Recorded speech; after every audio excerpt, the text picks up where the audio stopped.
Tree, serpent, and crocodile worship. Object of horror or of adoration, men have for the serpent an implacable hatred, or prostrate themselves before its genius. Like calls it. Prudence claims it. Envy carries it in its heart, and eloquence on its caduceus. In hell it arms the whip of the Furies, in heaven eternity makes of it its symbol. De Chateaubriand. The Ophites asserted that there were several kinds of genii, from God to man, that the relative superiority of these was ruled by the degree 404, the secret doctrine of light that was accorded to each, and they maintained that the serpent had to be constantly called upon and to be thanked for the signal service it had rendered humanity. For it taught Adam that if he ate of the fruit of the tree of knowledge of good and evil, he would raise his being immensely by the learning and wisdom he would thus acquire. Such was the exoteric reason given. It is easy to see whence the primal idea of this dual, Janus-like character of the serpent, the good and the bad. This symbol is one of the most ancient, because the reptile preceded the bird, and the bird the mammal. Thence the belief, or rather the superstition, of the savage tribes who think that the souls of their ancestors live under this form, and the general association of the serpent with the tree. The legends about the various things it represents are numberless, but, as most of them are allegorical, they have now passed into the class of fables based on ignorance and dark superstition. For instance, when Philostratus narrates that the natives of India and Arabia fed on the heart and liver of serpents in order to learn the language of all the animals, the serpent being credited with that faculty, he certainly never meant his words to be accepted literally. See De Vita Apolloniae, Lib 1, c. 14. As will be found more than once as we proceed, the serpent and dragon were the names given to the wise ones, the initiated adepts of olden times. It was their wisdom and their learning that were devoured or assimilated by their followers, whence the allegory. When the Scandinavian Sigurd is fabled to have roasted the heart of Fafnir, the dragon, whom he had slain, becoming thereby the wisest of men, it meant the same thing. Sigurd had become learned in the runes and magical charms, he had received the word from an initiate of that name, or from a sorcerer, after which the latter died, as many do, after passing the word. Epiphanius lets out a secret of the Gnostics while trying to expose their heresies. The Gnostic Ophites, he says, had a reason for honoring the serpent, it was because he taught the primeval men the mysteries, ADV Sears 37. Verily so, but they did not have Adam and Eve in the garden in their minds when teaching this dogma, but simply that which is stated above. The Nagas of the Hindu and Tibetan adepts were human Nagas, serpents, not reptiles. Moreover, the serpent has ever been the type of consecutive or serial rejuvenation, of immortality and time. The numerous and extremely interesting readings, the interpretations and facts about serpent worship, given in the Natural Genesis, are very ingenious and scientifically correct. But they are far from covering the whole of the meanings implied. They divulge only the astronomical and physiological mysteries, with the addition of some cosmic phenomena. On the lowest plane of materiality the serpent was, no doubt, 405 the degradation of the symbol. The great mystery in the mysteries, and was, very likely, adopted as a type of feminine pubescence, on account of its sloughing and self-renewal. It was so, however, only with regard to mysteries concerning terrestrial animal life, for as symbol of reclothing and rebirth in the universal mysteries its final phase *, or shall we rather say its incipient and culminating phases, they were not of this plane. They were generated in the pure realm of ideal light, and having accomplished the round of the whole cycle of adaptations and symbolism, the mysteries returned from whence they had come into the essence of immaterial causality. They belonged to the highest gnosis. And surely this could have never obtained its name and fame solely on account of its penetration into physiological and especially feminine functions. As a symbol, the serpent had as many aspects and occult meanings as the tree itself, the tree of life, with which it was emblematically and almost indissolubly connected. Whether viewed as a metaphysical or a physical symbol, the tree and serpent, jointly, or separately, have never been so degraded by antiquity as they are now, in this our age of the breaking of idols, not for truth's sake, but to glorify the more gross matter. The revelations and interpretations in the rivers of life would have astounded the worshippers of the tree and serpent in the days of archaic Chaldean and Egyptian wisdom, and even the early Saivas would have recoiled in horror at the theories and suggestions of the author of the said work. The notion of pain, night and inman that the cross or tau is simply a copy of the male organs in a triadic form is radically false, writes Mr. G. Massey, who proves what he says. But this is a statement that could be as justly applied to almost all the modem interpretations of ancient symbols. The Natural Genesis, a monumental work of research and thought, the most complete on that subject that has ever been published, covering as it does a wider field, and explaining much more than all the symbologists who have hitherto written, does not yet go beyond the psychotheistic stage of ancient thought. Nor were pain, night and inman altogether wrong, except in entirely failing to see that their interpretations of the tree of life, as the cross and phallus, fitted the symbol, and approximated it, only on the lowest and last stage of the evolutionary development of the idea of the giver of life. It was the last and the grossest physical transformation of nature, in animal, insect, bird, and even plant, for Bayun, creative magnetism, in the form of the attraction of the contraries, or sexual polarization, acts in the constitution of reptile and bird as it does in that of man. Moreover, the modern symbologists and orientalists from first to last * The Natural Genesis, by Gerald Massey, Volume 1, p. 340. 406 The Secret Doctrine. Being ignorant of the real mysteries revealed by occultism, can necessarily see but this last stage. If told that this mode of procreation, which the whole world of being has now in common on this earth, is but a passing phase, a physical means of furnishing the conditions to, and producing the phenomena of life which will alter with this, and disappear with the next root race, they would laugh at such a superstitious and unscientific idea. But the most learned occultists assert this because they know it. The universe of living beings, of all those which procreate their species, is the living witness to the various modes of procreation in the evolution of animal and human species and races, and the naturalist ought to sense this truth intuition ally, even though he is yet unable to demonstrate it. And how could he, indeed, with the present modes of thought? The landmarks of the archaic history of the past are few and scarce, and those that men of science come across are mistaken for finger-posts of our little era. Even so-called universal history embraces but a tiny field in the almost boundless space of the unexplored regions of our latest, fifth root race.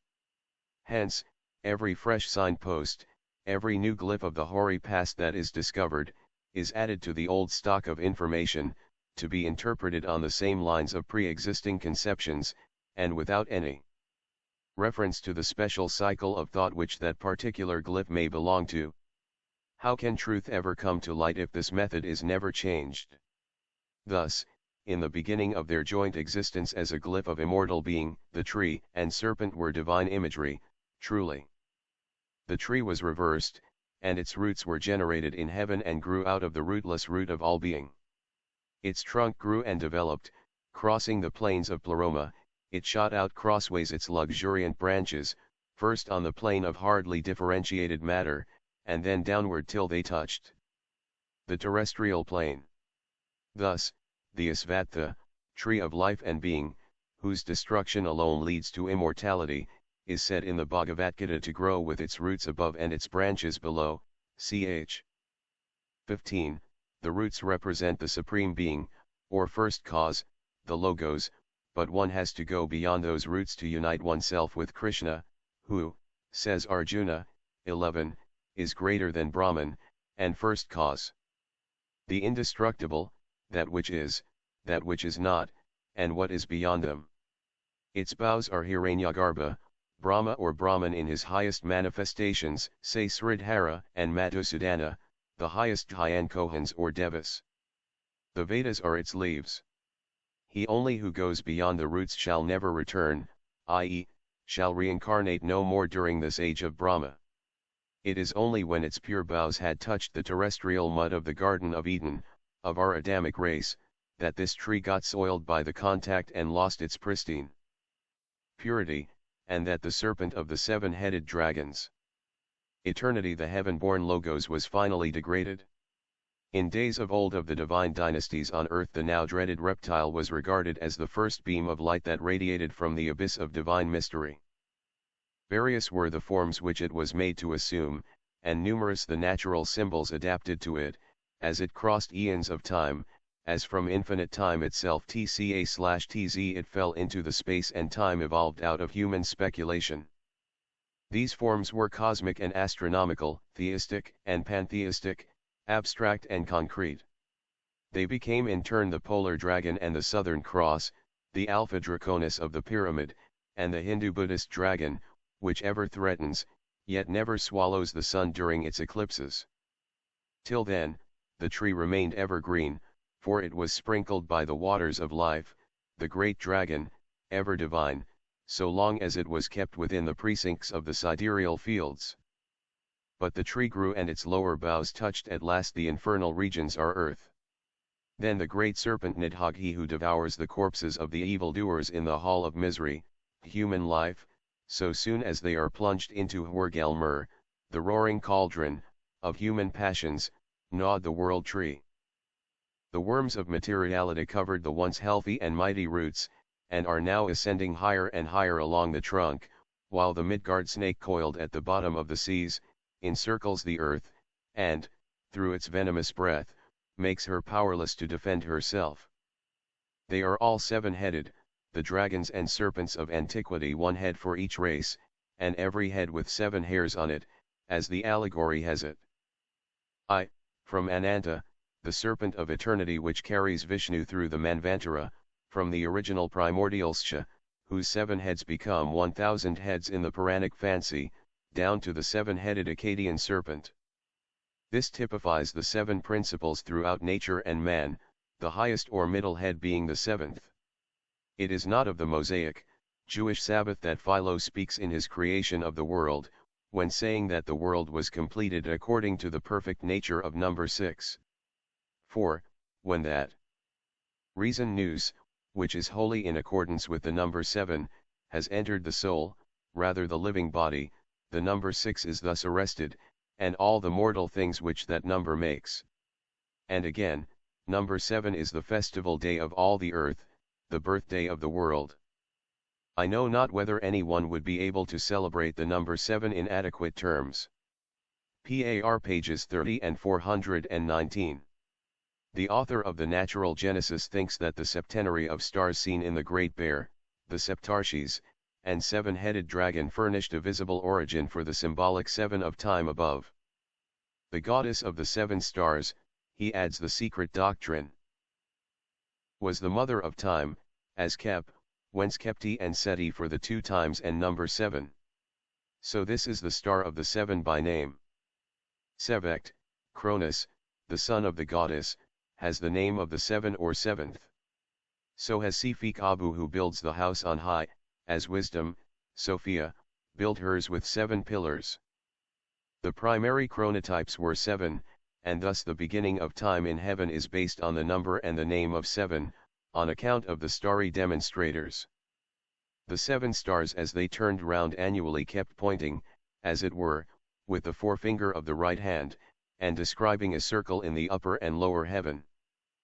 Asterisk, the number 7 naturally suggested a measure by 7, that led to what may be termed severing, and to the marking and mapping out of the circle in 7 corresponding divisions which were assigned to the 7 great constellations, and thus was formed the celestial heptanomus of Egypt in the heavens.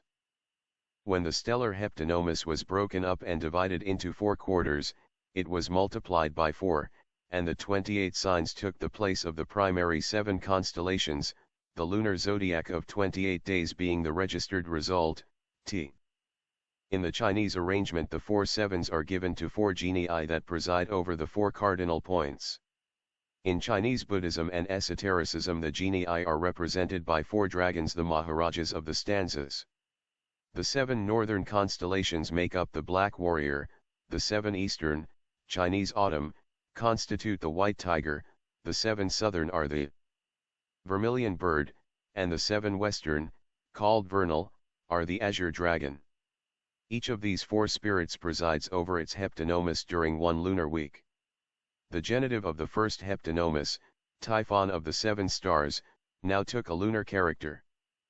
In this phase we find the goddess Ifik, whose name signifies number 7, is the feminine word, or logos in place of the mother of time, who was the earlier word, as goddess of the 7 stars, typology of time, Vol. 2 p. 313, Nat General. The author shows that it was the goddess of the Great Bear and mother of time who was in Egypt from the earliest times the living word, and that Sevik Cronus, whose type was the crocodile dragon, the pre-planetary form of Saturn, was called her son and consort, he was her word logos, p. 321, volume I. The above is quite plain, but it was not the knowledge of astronomy only that led the ancients to the process of severing. The primal cause goes far deeper and will be explained in its place. The above quotations are no digressions. They are brought forward as showing, a. the reason why a full initiate was called a dragon, a snake a naga, and, b. that our septenary division was used by the priests of the earliest dynasties in Egypt, for the same reason and on the same basis as by us. This needs further elucidation, however.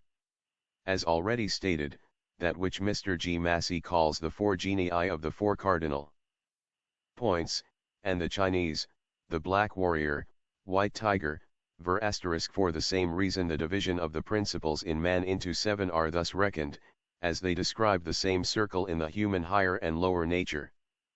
Plus thus the septenary division is the oldest and preceded the fourfold division. It is the root of archaic classification. 409 Dragon and crocodile. Million bird, and azure dragon, is called in the secret books the 4 hidden dragons of wisdom and the celestial nagas. Now, as shown, the 7-headed or septenary dragon logos had been in course of time split up, so to speak, into 4 heptanomic parts or 28 portions.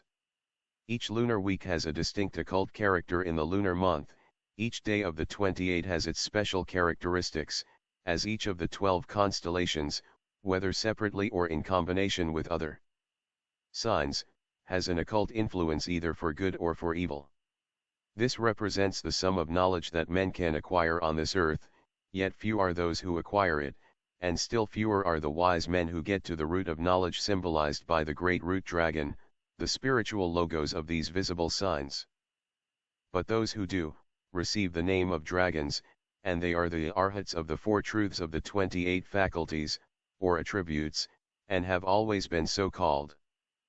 The Alexandrian Neoplatonists asserted that to become real Chaldees or Magi, one had to master the science or knowledge of the periods of the 7 rectors of the world, in whom is all wisdom. In Proclus in Tamzuz, B1, Jamlicius is credited with another version, which does not however, alter the meaning.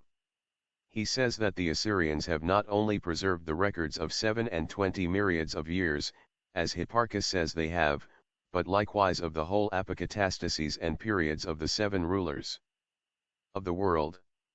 The legends of every nation and tribe, whether civilized or savage, point to the once universal belief in the great wisdom and cunning of the serpents. They are charmers. They hypnotize the bird with their eye, and man himself, very often, does not feel above their fascinating influence, therefore the symbol is a most fitting one. The crocodile is the Egyptian dragon. It was the dual symbol of heaven and earth, of sun and moon, and was made sacred, in consequence of its amphibious nature, to Osiris and Isis. According to Eusebius, the Egyptians represented the sun in a ship as its pilot, this ship being carried along by a crocodile to show the motion of the sun in the moist space. Prepar. Evang, 1, 3, c3. The crocodile was moreover, the symbol of Egypt herself the lower, as being the more swampy of the 2 countries. The alchemists claim another interpretation. They say that the symbol of the sun in the ship on the ether of space meant that the hermetic matter is the principle, or basis, of gold, or again the philosophical sun, the water, within which the crocodile is swimming, is that water or matter made liquid, the ship herself, finally, representing the vessel of nature, in which the sun, or the sulfuric, igneous principle, acts as a pilot, because it is the sun 410 the secret doctrine, which conducts the work by his action upon the moist or mercury. The above is only for the alchemists. The serpent became the type and symbol of evil, and of the devil, only during the Middle Ages. The early Christians besides the Ophite Gnostics had their dual logos, the good and the bad serpent, the agathodemon and the kakodamon. This is demonstrated by the writings of Marcus, Valentinus, and many others, and especially in Pistis Sophia, certainly a document of the earliest centuries of Christianity. On the marble sarcophagus of a tomb, discovered in 1852 near the Porta Pia, one sees the scene of the adoration of the Magi, or else, remarks the late C. W. King in the Gnostics, the prototype of that scene, the birth of the new Sunday. The mosaic floor exhibited a curious design which might have represented either, a. Isis suckling the babe Harpocrates, or, b. the Madonna nursing the infant Jesus. In the smaller sarcophagi that surrounded the larger one, 11 leaden plates rolled like scrolls were found, 3 of which have been deciphered. The contents of these ought to be regarded as final proof of a much vexed question, for they show that either the early Christians, up to the VLTH century, were bona fide pagans, or that dogmatic Christianity was borrowed wholesale, and passed in full into the Christian Church, sun, tree, serpent, crocodile, and all. On the first is seen Anubis, holding out a scroll. At his feet are 2 female busts, below all are 2 serpents entwined, a corpse swathed up like a mummy. In the second scroll, is Anubis, holding out a cross, the sign of life. Under his feet lies the corpse encircled in the numerous folds of a huge serpent, the agathodemon, guardian of the deceased. In the third scroll, Anubis bears on his arm the outline of a complete Latin cross. At the god's foot is a rhomboid, the Egyptian egg of the world, towards which crawls a serpent coiled into a circle. Under the busts is the letter W repeated 7 times in a line, reminding one of the names. Very remarkable also is the line of characters, apparently Pomeranae, upon the legs of the first Anubis. As for the figure of the serpent, supposing these talismans to emanate not from the Isiac but the newer Ophite creed, it may well stand for that true and perfect serpent, who leads forth the souls of all that put their trust in him out of the Egypt of the body, and through the Red Sea of death into the land of promise, saving them on their way from the serpents of the wilderness, that is, from the rulers of the stars. King's Gnostics, p.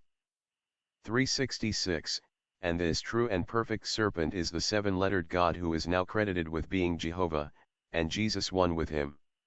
To this 7-voweled God the candidate for initiation is sent by Christos, in the Pistis Sophia, a work earlier than St.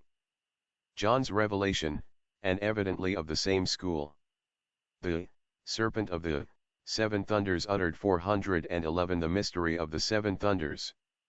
These 7 vowels, but seal up those things which the 7 thunders uttered, and write them not, says Revelation. Do ye seek after these mysteries, inquiries Jesus in Pistis Sophia. No mystery is more excellent than they, the 7 vowels, for they shall bring your souls unto the light of lights, i.e., true wisdom. Nothing, therefore, is more excellent than the mysteries which ye seek after, saving only the mystery of the 7 vowels and their 49 powers, and the numbers thereof. In India, it was the mystery of the 7 fires and their 49 fires or aspects, or the members thereof, just the same.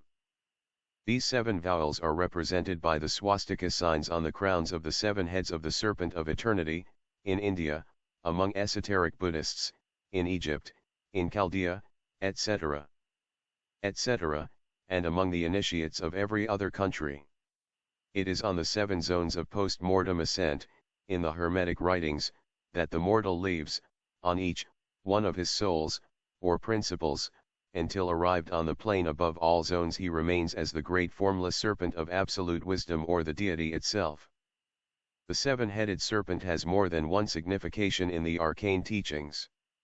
It is the seven-headed Draco, each of whose heads is a star of the lesser bear, but it was also, and preeminently, the serpent of darkness, i.e., inconceivable and incomprehensible, whose seven heads were the seven logoi, the reflections of the one and first manifested light. The universal logos. 11. Demon est Deus inversus. This symbolical sentence, in its many-sided forms, is certainly most dangerous and iconoclastic in the face of all the dualistic later religions or rather theologies, and especially so in the light of Christianity. Yet it is neither just nor correct to say that it is Christianity which has conceived and brought forth Satan. As an adversary, the opposing power required by the equilibrium and harmony of things in nature, like shadow to throw off still brighter the light, like night to bring into greater relief the day, and like cold to make one appreciate the more the comfort of heat, Satan has ever existed. Homogeneity is one and indivisible. But if the homogeneous one and absolute is no mere figure of speech, and if heterogeneity in its dualistic aspect, is its offspring, its bifurcous shadow or reflection, then even that divine homogeneity must contain in itself the essence of 412, the secret doctrine, both good and evil. If God is absolute, infinite, and the universal root of all and everything in nature and its universe, whence comes evil or de-evil if not from the same golden womb of the absolute? Thus we are forced either to accept the emanation of good and evil, of agatodamon and kakodamon as offshoots from the same trunk of the tree of being, or to resign ourselves to the absurdity of believing in two eternal absolutes. Having to trace the origin of the idea to the very beginnings of human mind, it is but just, meanwhile, to give his due even to the proverbial devil. Antiquity knew of no isolated, thoroughly and absolutely bad god of evil. Pagan thought represented good and evil as twin brothers, born from the same mother nature. So soon as that thought ceased to be archaic, wisdom too became philosophy. In the beginning the symbols of good and evil were mere abstractions. Light and darkness, then their types became chosen among the most natural and ever-recurrent periodical cosmic phenomena, the day and the night, or the sun and moon. Then the hosts of the solar and lunar deities were made to represent them, and the dragon of darkness was contrasted with the dragon of light. See stanzas v. 7. Of Book I. The host of Satan is a son of God, no less than the host of the Bni Alhim, these children of God coming to present themselves before the Lord, their Father. See Job 2. The sons of God become the fallen angels only after perceiving that the daughters of men were fair. Genesis 6. In the Indian philosophy, the Suras are among the earliest and the brightest gods, and become Asuras only when dethroned by Brahmanical fancy.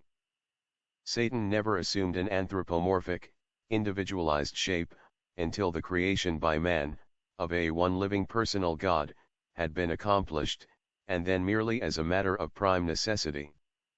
A screen was needed, a scapegoat to explain the cruelty, blunders, and but too evident injustice, perpetrated by him for whom absolute perfection, mercy, and goodness were claimed. This was the first karmic effect of abandoning a philosophical and logical pantheism, to build, as a prop for lazy man, a merciful Father in heaven, whose daily and hourly actions as natura naturans, the comely mother but stone cold, belie the assumption. This led to the primal twins, Osiris Typhon, Ormuz Daraman, and finally Cain Abel, and the tutti quanti of contraries. Having commenced by being synonymous with nature, God, the Creator, ended by being made its author. Pascal settles the difficulty very cunningly. Nature has perfections, in order to show that she is the image of God, and defects, in order to show that she is only his image, he says. The further back one recedes into the darkness of the prehistoric 413 death is life ages, the more philosophical does the prototypic figure of the later Satan appear. The first adversary in individual human form that one meets with in old Puranic literature is one of her greatest rishis and yogis, Narada, Sumam the strife maker. And he is a Brahmaputra, a son of Brahma, the male. But of him later on. Who the great deceiver really is, one can ascertain by searching for him with open eyes and an unprejudiced mind, in every old cosmogony and scripture. It is the anthropomorphous demiurge, the creator of heaven and earth, when separated from the collective hosts of his fellow creators, whom, so to speak, he represents and synthesizes. It is now the god of theologies. The thought is father to the wish. Once upon a time, a philosophical symbol left to perverse human fancy, afterwards fashioned into a fiendish, deceiving, cunning, and jealous god. Dragons and other fallen angels being described in other parts of this work, a few words upon the much slandered Satan will be sufficient. That which the student will do well to remember is that, with every people except the Christian nations, the devil is to this day no worse an entity than the opposite aspect in the dual nature of the so-called Creator. This is only natural. One cannot claim God as the synthesis of the whole universe, as omnipresent and omniscient and infinite, and then divorce him from evil. As there is far more evil than good in the world, it follows on logical grounds that either God must include evil, or stand as the direct cause of it, or else surrender his claims to absoluteness. The ancients understood this so well that their philosophers now followed by the Kabbalists defined evil as the lining of God or good, demon est deus. In versus, being a very old adage. Indeed, evil is but an antagonizing blind force in nature, it is reaction, opposition, and contrast, evil for some, good for others. There is no malum in esse, only the shadow of light, without which light could have no existence, even in our perceptions. If evil disappeared, good would disappear along with it from earth. The old dragon was pure spirit before he became matter, passive before he became active. In the Syro-Chaldean magic both Ophis and Ophiomorphos are joined in the zodiac, at the sign of the androgyne Virgo Scorpio. Before its fall on earth the serpent was Ophis Christos, and after its fall it became Ophiomorphos Christos. Everywhere the speculations of the Kabbalists treat of evil as a force, which is antagonistic, but at the same time essential, to good, as giving it vitality and existence, which it could never have otherwise. There would be no life possible, in the Mayavic sense, without death, nor regeneration and reconstruction without destruction. Plants would perish in eternal sunlight, and so would man, who would become an automaton without the exercise of his free will and aspirations. 414 The Secret Doctrine. After that sunlight, which would lose its being and value for him had he nothing but light. Good is infinite and eternal only in the eternally concealed from us, and this is why we imagine it eternal. On the manifested planes, one equilibrates the other. Few are those theists and believers in a personal God, who do not make of Satan the shadow of God, or who, confounding both, do not believe they have a right to pray to that idol asking its help and protection for the exercise and impunity of their evil and cruel deeds. Lead us not into temptation is addressed daily to our Father, which art in heaven, and not to the devil, by millions of human Christian hearts. They do so, repeating the very words put in the mouth of their Savior, and do not give one thought to the fact that their meaning is contradicted point blank by James the brother of the Lord. Let no man say when he is tempted, I am tempted of God, for God cannot be tempted with evil, neither tempteth he any man. The General EP of James, I, 13. Why, then, say that it is the devil who tempts us, when the Church teaches us on the authority of Christ that it is God who does so? Open any pious volume in which the word temptation is defined in its theological sense, and forthwith you find two definitions: 1. Those afflictions and troubles whereby God tries his people; 2. Those means and enticements which the devil makes use of to ensnare and allure mankind. St. James I, 2,12, and Matt 6, 13. If accepted literally, the two teachings of Christ and James contradict each other, and what dogma can reconcile the two if the occult meaning is rejected? Between the alternative allurements, wise will be that philosopher who will be able to decide where God disappears to make room for the devil. Therefore when we read that the devil is a liar and the father of it, i.e., incarnate lie, and are told in the same breath that Satan the devil was a son of God and the most beautiful of his archangels, rather than believe that Father and Son are a gigantic, personified and eternal lie, we prefer to turn to pantheism and to pagan philosophy for information. Once that the key to Genesis is in our hands, it is the scientific and symbolical Kabbalah which unveils the secret. The great serpent of the Garden of Eden and the Lord God are identical, and so are Jehovah and Cain, one that Cain who is referred to in theology as the murderer and the liar to God. Jehovah tempts the king of Israel to number the people, and Satan tempts him to do the same in another place. Jehovah turns into the fiery serpents to bite those he is displeased with, and Jehovah informs the brazen serpent that heals them.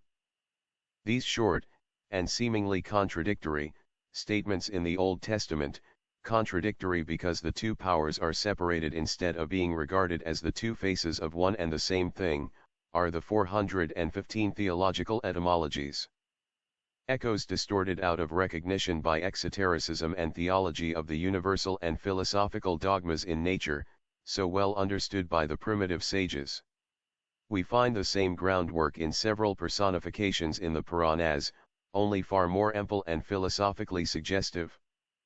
Thus Pulastya, a son of God, one of the first progeny, is made the progenitor of demons, the Rakshasas, the tempters, and the devourers of men.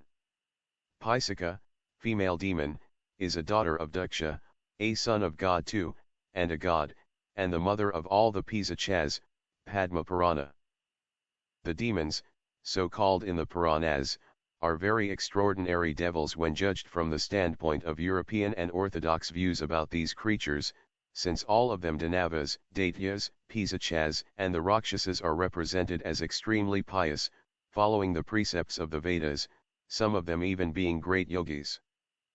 But they oppose the clergy and ritualism, sacrifices and forms, just what the full-blown yogins do to this day in India, and are no less respected for it, though they are allowed to follow neither caste nor ritual, hence all those Puranic giants and titans are called devils. The missionaries, ever on the watch to show, if they can, the Hindu traditions no better than a reflection of the Jewish Bible, have evolved a whole romance on the alleged identity of Pulastya with Cain, and of the Rakshasas with the Cainites, the accursed, the cause of the Noachian deluge. See the work of Avagorasio, who etymologizes Pulastya's name as meaning the rejected, hence Cain, if you please. Pulastya dwells in Kedara, he says, which means a dug-up place, a mine, and Cain is shown in tradition and the Bible as the first worker in metals and a miner thereof. While it is very probable that the Giborim, the giants, of the Bible are the Rakshasas of the Hindus, it is still more certain that both are Atlanteans, and belong to the submerged races. However it may be, no Satan could be more persistent in slandering his enemy, or more spiteful in his hatred, than the Christian theologians are in cursing him as the father of every evil. Compare their vituperations and opinions given about the devil with the philosophical views of the Puranic sages and their Christ-like mansuetude. When Parasara, whose father was devoured by a Rakshasa, was preparing himself to destroy, magically, the whole race, his grandsire, Vasishta, says a few extremely suggestive words to him. He shows the irate sage, on his own confession, that there is evil and karma, but no evil spirits. Let thy wrath be appeased, he says. The Rakshasas are not culpable, thy father's death was the work of karma. Anger is the passion of fools, it becometh not a wise man. By whom, it may be asked, is any one killed? Every man reaps the consequences of his own acts. Anger, my son, is the destruction of 416 the secret doctrine. All that man obtains and prevents the attainment of emancipation. The sages shun wrath. Be not thou, my child, subject to its influence. Let not those unoffending spirits of darkness be consumed, let thy sacrifice cease. Mercy is the might of the righteous, Vishnu Purana, Book I, ch. I. Thus, every such sacrifice or prayer to God for help is no better than an act of black magic. That which Parasara prayed for, was the destruction of the spirits of darkness, for his personal revenge. He is called a pagan, and the Christians have doomed him as such, to eternal hell. Yet, in what respect is the prayer of sovereigns and generals, who pray before every battle for the destruction of their enemy, any better? Such a prayer is in every case black magic of the worst kind. Concealed like a demon Mr. Hyde under a sanctimonious Dr. Jekyll. In human nature, evil denotes only the polarity of matter and spirit, a struggle for life between the two manifested principles in space and time, which principles are one per se, inasmuch they are rooted in the absolute. In cosmos, the equilibrium must be preserved. The operations of the two contraries produce harmony, like the centripetal and centrifugal forces, which are necessary to each other, mutually interdependent in order that both should live. If one is arrested, the action of the other will become immediately self-destructive. Since the personification called Satan has been amply analyzed from its triple aspect in the Old Testament, Christian theology, and the ancient Gentile attitude of thought, those who would learn more of it are referred to Vol. 2 of Isis Unveiled, Chapter X. See also several sections in Book 2, Part 2. Of this work. The present subject is touched upon and fresh explanations attempted for a very good reason. Before we can approach the evolution of physical and divine man, we have first to master the idea of cyclic evolution, to acquaint ourselves with the philosophies and beliefs of the four races which preceded our present race, to learn what were the ideas of those titans and giants, verily, mentally as well as physically. The whole of antiquity was imbued with that philosophy which teaches the involution of spirit into matter, the progressive, downward cyclic descent, or active, self-conscious evolution. The Alexandrian Gnostics have sufficiently divulged the secret of initiations, and their records are full of the sliding down of eons in their double qualification of angelic beings and periods, the one the natural evolution of the other. On the other hand, Oriental traditions on both sides of the Black Water, the oceans that separate the two Easts, are as full of allegories about the downfall of Pleroma, of that of the gods and Devas. One and all, they allegorized and explained the fall as the 417 the angels slandered. Desire to learn and acquire knowledge to know. This is the natural sequence of mental evolution, the spiritual becoming transmuted into the material or physical. The same law of descent into materiality and reascent into spirituality asserted itself during the Christian era, the reaction having stopped only just now, in our own special sub-race. That which, perhaps 10 millenniums ago, was allegorized in Pymander in a triune character of interpretation, meant as a record of an astronomical, anthropological, and even alchemical fact, namely, the allegory of the 7 rectors breaking through the 7 circles of fire, was dwarfed into one material and anthropomorphic interpretation, the rebellion and fall of the angels.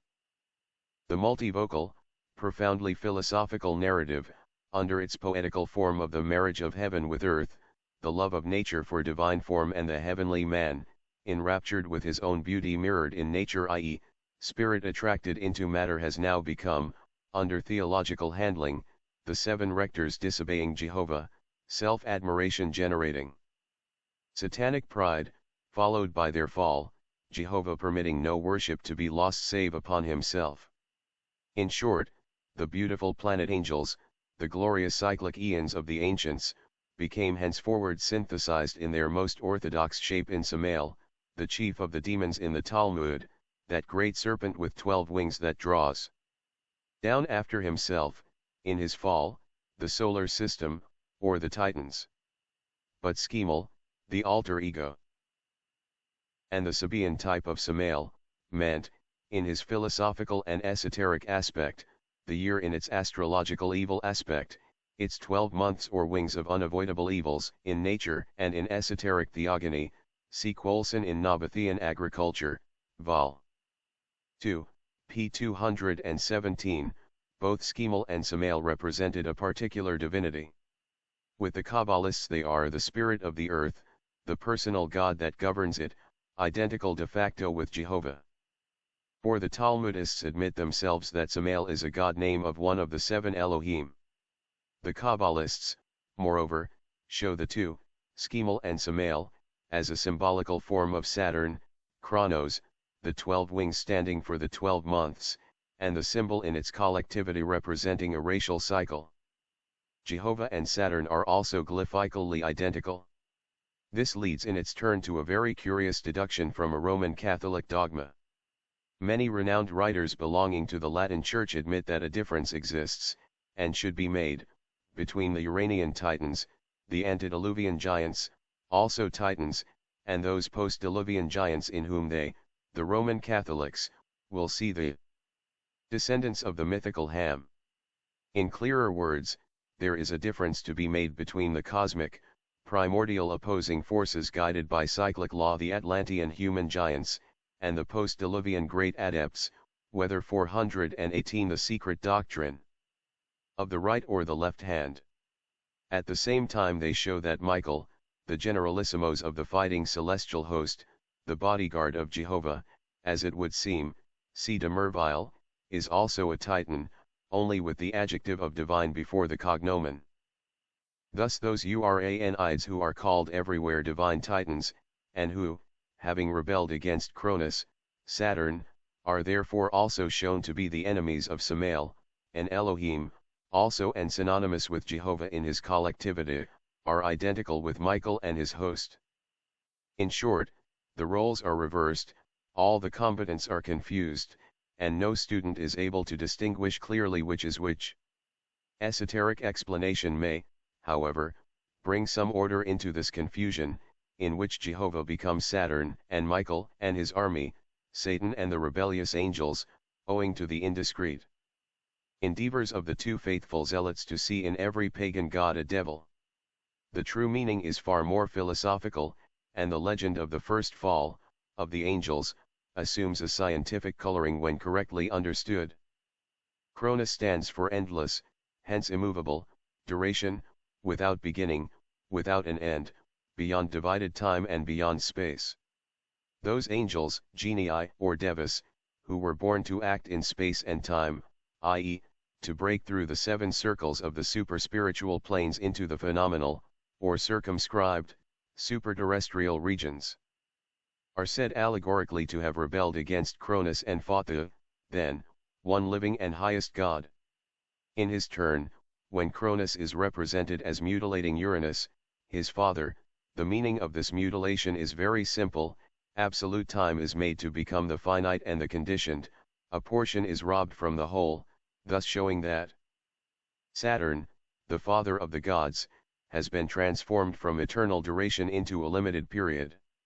Chronos cuts down with his scythe even the longest and, to us, seemingly endless cycles, yet, for all that, limited in eternity, and puts down with the same scythe the mightiest rebels. Not one will escape the scythe of time. Praise the god or gods, or flout, one or both, and that scythe will not be made to tremble 1/millionth of a second in its ascending or descending course. The Titans of Hesiod's theogony were copied in Greece from the Suras and Asuras of India.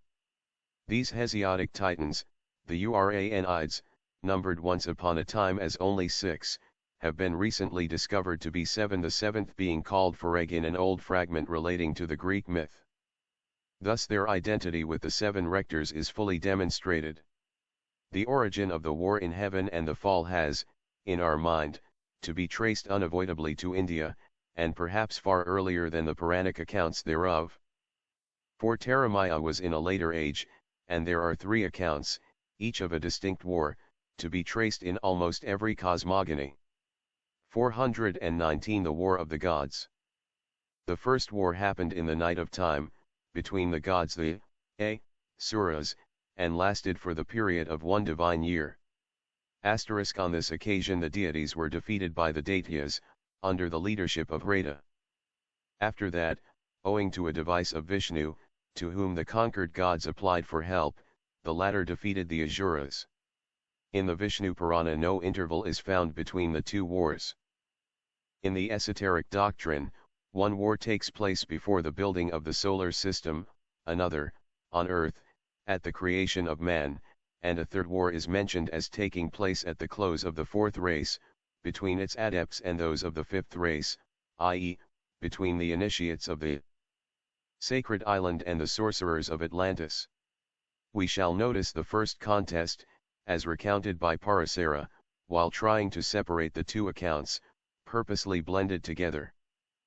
It is there stated that as the Daityas and Asuras were engaged in the duties of their respective orders, Varna, and followed the paths prescribed by Holy Writ, practicing also religious penance, a queer employment for demons if they are identical with our devils, as it is claimed, it was impossible for the gods to destroy them.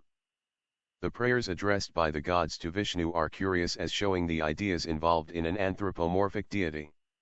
Having, after their defeat, fled to the northern shore of the Milky Ocean, Atlantic Ocean, the discomfited gods address many supplications to the first one day of Brahma lasting 4,320,000,000 years, multiply this by 365. The Asuras here, no gods, but demons, are still suras, gods higher in hierarchy than such secondary gods as are not even mentioned in the Vedas. The duration of the war shows its significance, and that they are only the personified cosmic powers. It is evidently for sectarian purposes and out of odium theologicum that the elusive form assumed by Vishnu Maya Moha, was attributed in later rearrangements of old texts to Buddha and the Daityas, in the Vishnu Pumna, unless it was a fancy of Wilson himself. He also fancied he found an allusion to Buddhism in Bhagavad Gita, whereas, as proved by K.T. Talang, he had only confused the Buddhists and the older Charvaka materialists.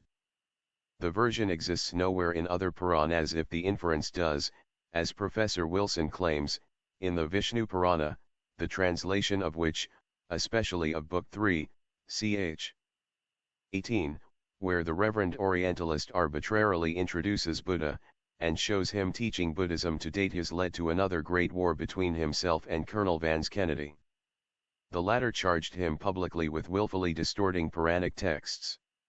"I affirm," wrote the colonel at Bombay, in 1840, that the Puranas do not contain what Professor Wilson has stated is contained in them.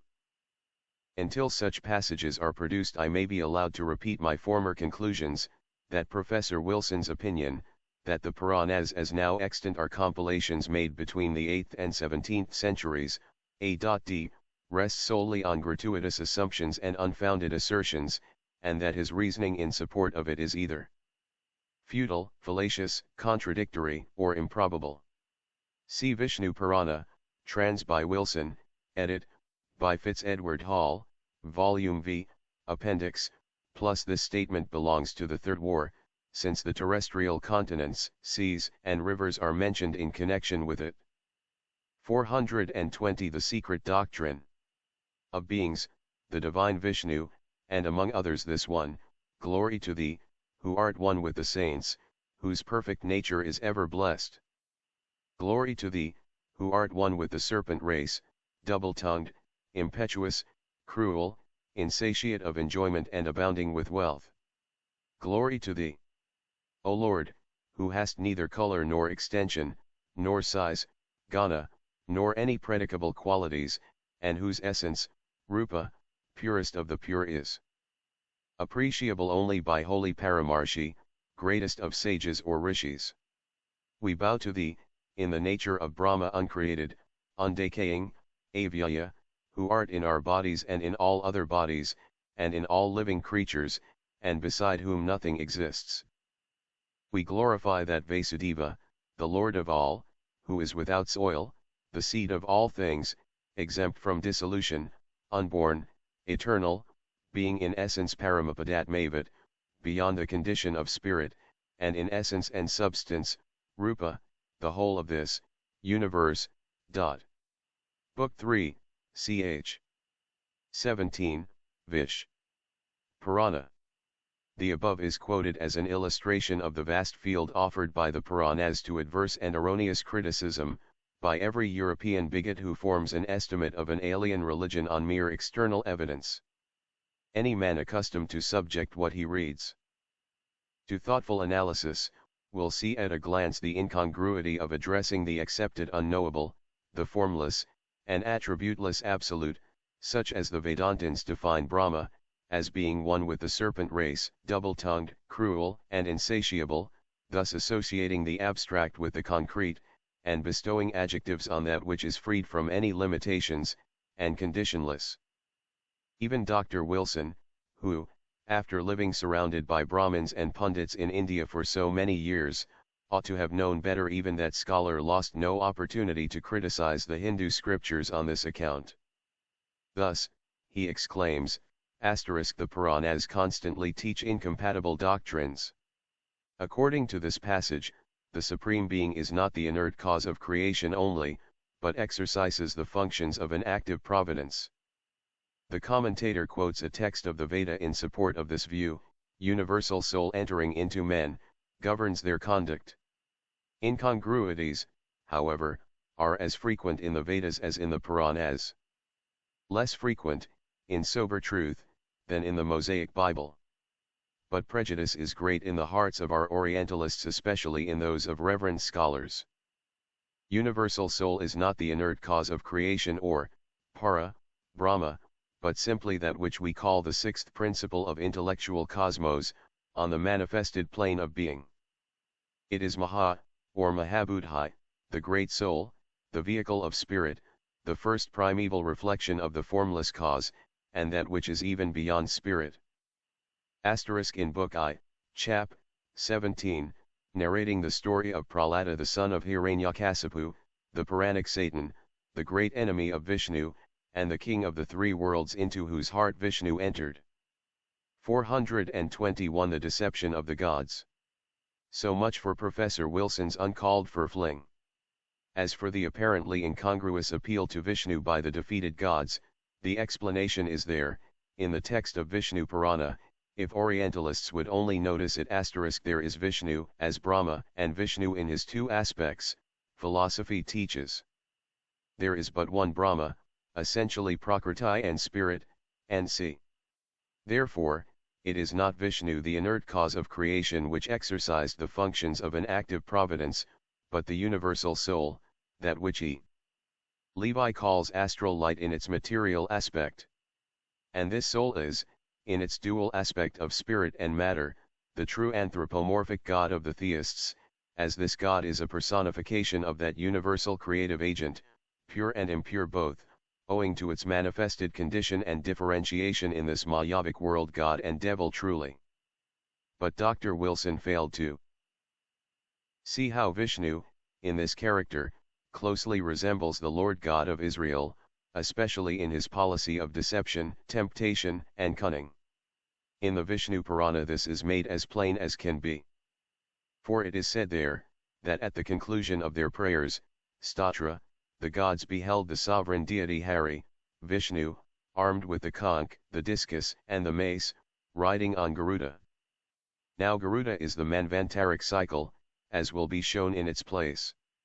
Vishnu, therefore, is the deity in space and time, the peculiar god of the Vaishnavas, a tribal or racial god, as they are called in esoteric philosophy, i.e., one of the many dhyanis or gods, or Elohim, one of whom was generally chosen for some special reasons by a nation or a tribe, and thus became gradually a god above all gods. 2 Chronicles 2. 5. The highest god as Jehovah, Osiris, Bel, or any other of the 7 regents. The tree is known by its fruit, the nature of a god by his actions. The latter, we have either to judge by the dead-letter narratives, or to accept allegorically. If we compare the two, Vishnu, as the defender and champion of the defeated gods, and Jehovah, the defender and champion of the chosen people, so called by antiphrasis, no doubt, as it is the Jews who had chosen that jealous god, we shall find that both use deceit and cunning. They do so on the principle of the end justifying the means, In order to have the best of their *, this ignorance is truly and beautifully expressed in the praise of the yogins to Brahma, the upholder of the earth, in Book I, Chap. 4 of VP, when they say, those who have not practiced devotion conceive erroneously of the nature of the world. The ignorant who do not perceive that this universe is of the nature of wisdom, and judge of it as an object of perception only, are lost in the ocean of spiritual ignorance.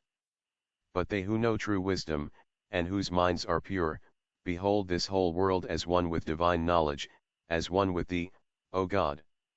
Be favorable, O universal Spirit. 422 The secret doctrine. Respective opponents and foes the demons. Thus while, according to the Kabbalists, Jehovah assumes the shape of the tempting serpent in the Garden of Eden, sends Satan with a special mission to tempt Job, and harasses and wearies Pharaoh with Sarai, Abraham's wife, and hardens his heart against Moses, lest there should be no opportunity for plaguing his victims with great plagues, Genesis 12. Exodus, Vishnu is made in his Purana to resort to a trick no less unworthy of any respectable god. Have compassion upon us, O Lord, and protect us, who have come to thee for succor from the Daityas, demons, pray the defeated gods. They have seized upon the three worlds, and appropriated the offerings which are our portion, taking care not to transgress the precepts of the Veda. Although we, as well as they, are parts of the *, engaged as they are in the paths prescribed by the Holy Writ, it is impossible for us to destroy them.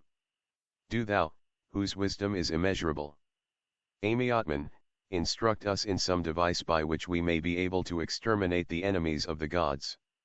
When the mighty Vishnu heard their request, he emitted from his body an illusory form, Maya Moha, the deluder by illusion, which he gave to the gods and thus spake. This Maya Moha shall wholly beguile the Daityas, so that being led astray from the path of the Vedas, they may be put to death. Go then and fear not. Let this delusive vision precede you. It shall this day be of great service unto you, O gods. After this, the great delusion, Maya Moha, descending to earth, beheld the Daityas engaged in ascetic penances, and approaching them, in the semblance of a Digambara, naked mendicant, with his head shaven. He thus addressed them, in gentle accents, Ho, lords of the Daitya race, wherefore is it that you practice these acts of penances, etc., etc., Book 2, 18. Finally the Daityas were seduced by the wily talk of Mad Moha, as Eve was seduced by the advice of the serpent. They became apostates to the Vedas. As Dr. Muir translates the passage, the great deceiver, practicing illusion, next beguiled other Daityas, by means of many other sorts of heresy.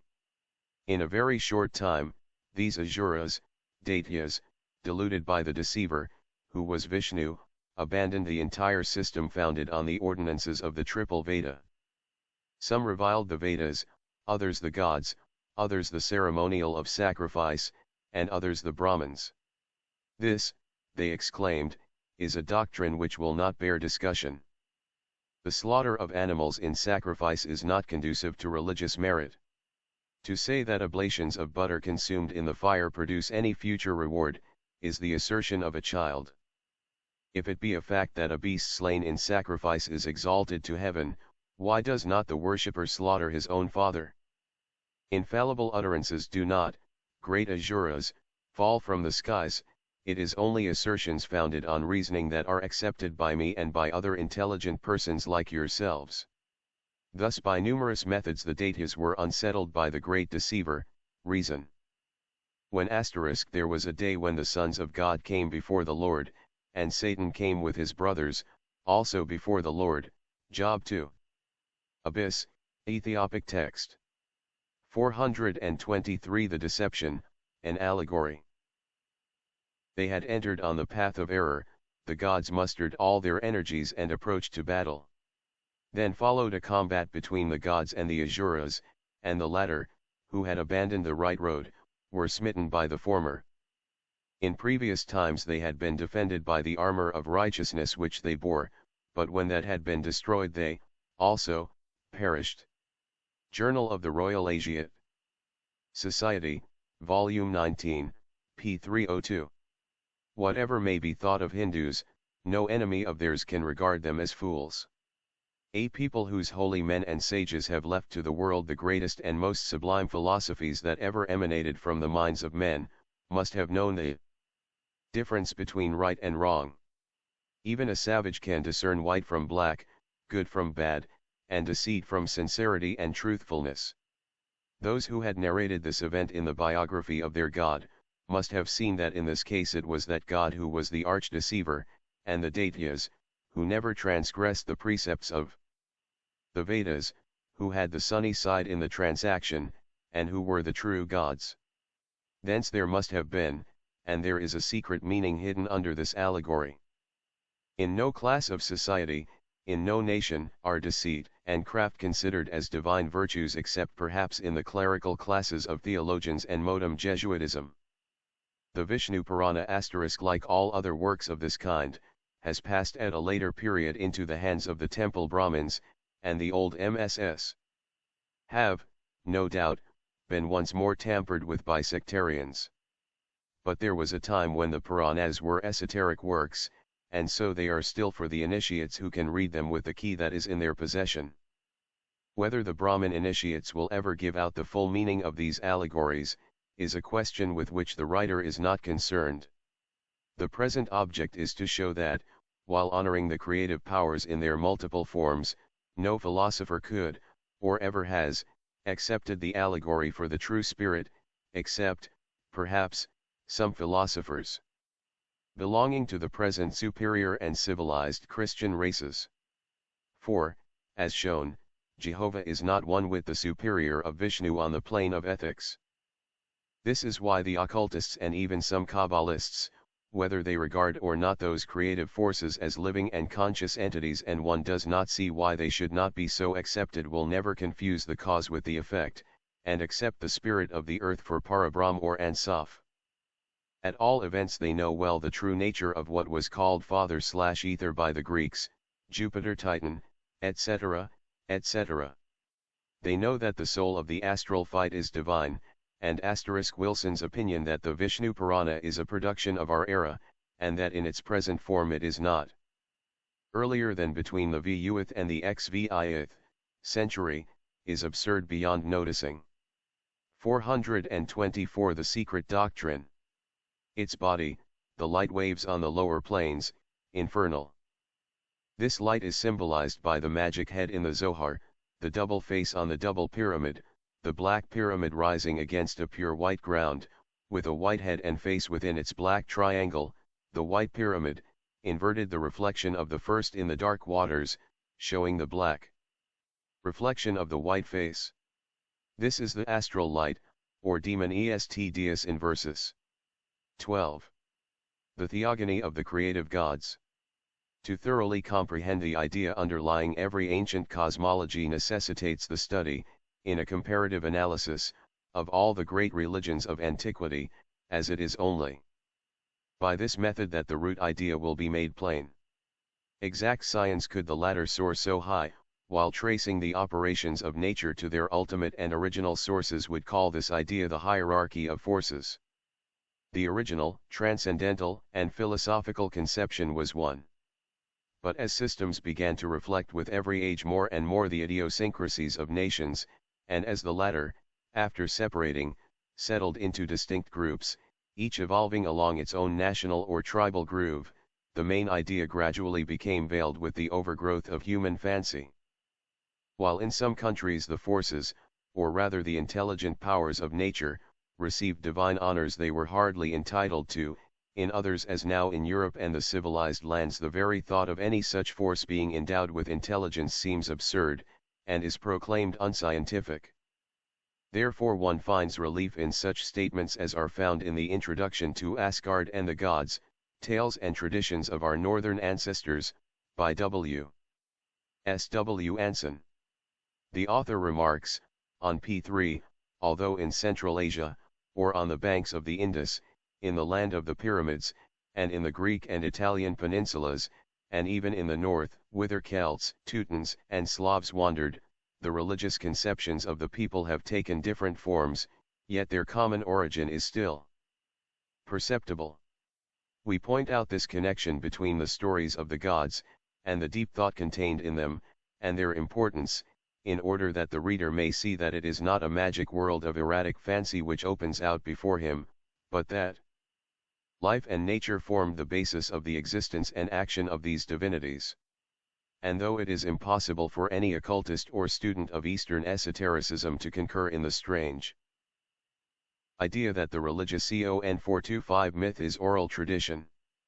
Septions of the most famous nations of antiquity are connected with the beginnings of civilization amongst the Germanic races, he is yet glad to find such truths expressed as that, these fairy tales are not senseless stories written for the amusement of the idle. They embody the profound religion of our forefathers. Precisely so.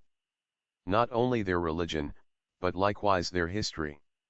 For a myth, in Greek mythos, means oral tradition, passed from mouth to mouth from one generation to the other, and even in the modern etymology the term stands for a fabulous statement, conveying some important truth, a tale of some extraordinary personage whose biography has become overgrown, owing to the veneration of successive generations, with rich popular fancy, but which is no wholesale fable. Like our ancestors, the primitive Aryans, we believe firmly in the personality and intelligence of more than one phenomenon-producing force in nature. As time rolled on, the archaic teaching grew dimmer, and those nations more or less lost sight of the highest and one principle of all things, and began to transfer the abstract attributes of the causeless cause to the caused effects become in their turn causative the creative powers of the universe. The great nations, out of the fear of profaning the idea, the smaller, because they either failed to grasp it or lacked the power of philosophic conception needed to preserve it in all its immaculate purity. But one and all, with the exception of the latest Aryans, now become Europeans and Christians, show this veneration in their cosmogonies. As Thomas Taylor / the most intuitional of all the translators of Greek fragments, shows, no nation has ever conceived the one principle as the immediate creator of the visible universe, for no sane man would credit a planner and architect with having built the edifice he admires with his own hands. On the testimony of Damascius, Periarchwh, they referred to it as the unknown darkness. The Babylonians passed over this principle in silence, to that God, says Porphyry, in P. Areopagphes emf, who is above all things, neither external speech ought to be addressed, nor yet that which is inward. Hesiod begins his theogony with, chaos of all things was the first produced, thus allowing the inference that its cause or producer must be passed over in reverential silence. Homer in his poems ascends no higher than Night, whom he represents Zeus as reverencing. According to all the ancient theologists, and to the doctrines of Pythagoras and Plato, Zeus, or the *C Magazine for April, 1797. Fh toim and protesta caok genet I genito being considered in antiquity as meaning was generated and not simply was. See Taylor's Introd to the Parmenides of Plato, p. 260. 426 The Secret Doctrine. Immediate artificer of the universe, is not the highest God, any more than Sir Christopher Wren in his physical, human aspect is the mind in him which produced his great works of art. Homer, therefore, is not only silent with respect to the first principle, but likewise with respect to those two principles immediately posterior to the first, the ether and chaos of Orpheus and Hesiod, and the bound and infinity of Pythagoras and Plato. Proclus says of this highest principle that it is the unity of unities, and beyond the first more ineffable than all silence, and more occult than all essence. Concealed amidst the intelligible gods. Ibid, to what was written by Thomas Taylor in 1797, namely, that the Jews appear to have ascended no higher than the immediate artificer of the universe, as Moses introduces a darkness on the face of the deep, without even insinuating that there was any cause of its existence. One might add something more. Never have the Jews in their Bible, a purely esoteric, symbolical work, degraded so profoundly their metaphorical deity as have the Christians, by accepting Jehovah as their one living yet personal God. This first, or rather one, principle was called the circle of heaven, symbolized by the hierogram of a point within a circle or equilateral triangle, the point being the Logos. Thus, in the Rig Veda, wherein Brahma is not even named, cosmogony is preluded with the Hiranyagarha, the golden egg, and Prajapati, Brahma later on, from whom emanate all the hierarchies of creators. The monad, or point, is the original and is the unit from which follows the entire numeral system. This point is the first cause, but that from which it emanates, or of which, rather, it is the expression, the Logos, is passed over in silence. In its turn, the universal symbol, the point within the circle, was not yet the architect, but the cause of that architect, and the latter stood to it in precisely the same relation as the point itself stood to the circumference of the circle, which cannot be defined, according to Hermes Trismegistus. Porphyry shows that the monad and the duad of Pythagoras are identical with Plato's infinite and finite in Philebus, or what Plato calls the apeiron and pera. 5. It is the latter only, the mother, which is substantial, the former being the cause of all unity and measure of all things, vit. Pyth. P47, the duad, Malaprakriti, the veil, being thus shown to be the mother of the Logos and, at the same time, his daughter, i.e., the object of his perception. The produced asterisk it is the bound confused with the infinite, that Kapila overwhelms with sarcasms in his disputations with the Brahman yogis, who claim in their mystical visions to see the highest one plus Ct. Taylor's article in his monthly magazine quoted in The Platonist, edited by T. M. Johnson, FTS, Osceola, Missouri. February. Number of 1887. 427. The creative logoi, androgynous. Producer and the secondary cause of it. With Pythagoras, the monad returns into silence and darkness as soon as it has evolved the triad, from which emanate the remaining 7 numbers of the 10 numbers which are at the base of the manifested universe. In the Norse cosmogony it is again the same. In the beginning was a great abyss, chaos, neither day nor night existed, the abyss was Jinyungagap, the yawning gulf, without beginning, without end.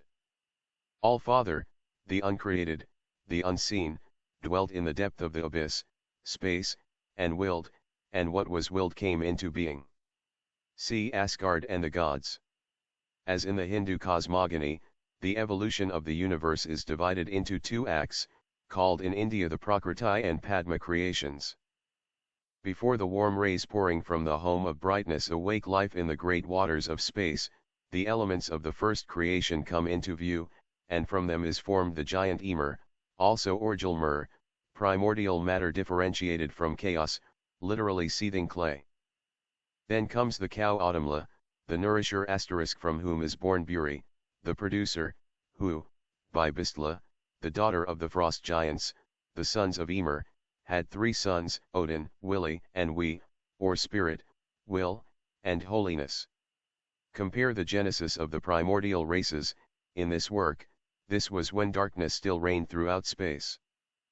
When the Asas, the creative powers, Jhayan Kohans, were not yet evolved, and the Yggdrasil, the tree of the universe of time and of life, had not yet grown, and there was, as yet, no Valhalla, or Hall of Heroes. The Scandinavian legends of creation, of our earth and world, begin with time and human life.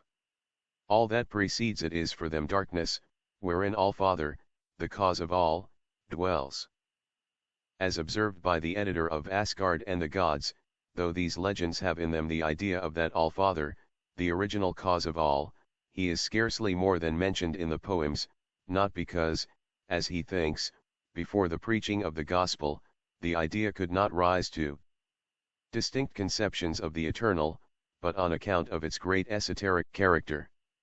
Therefore, all the creative gods, or personal deities, begin at the secondary stage of cosmic evolution. Zeus is Bam in, and out of Cronus time. So is Brahma the production and emanation of Kala, eternity, and time, Kala being one of the names of Vishnu. Hence we find Odin, the father of the gods and of the Asas, as Brahma is the father of the gods and of the Asuras, and hence also the androgyne character of all the chief creative gods, from the second monad of the Greeks down to the Sephiroth Adam Kadmon, the Brahma or Prajapati Vach of the Vedas, and the androgyne of Plato, which is but another version of the Indian symbol. Vach, the melodious cow, who milks sustenance and water, and yields us nourishment and sustenance as described in Rig Veda. 428. The secret doctrine.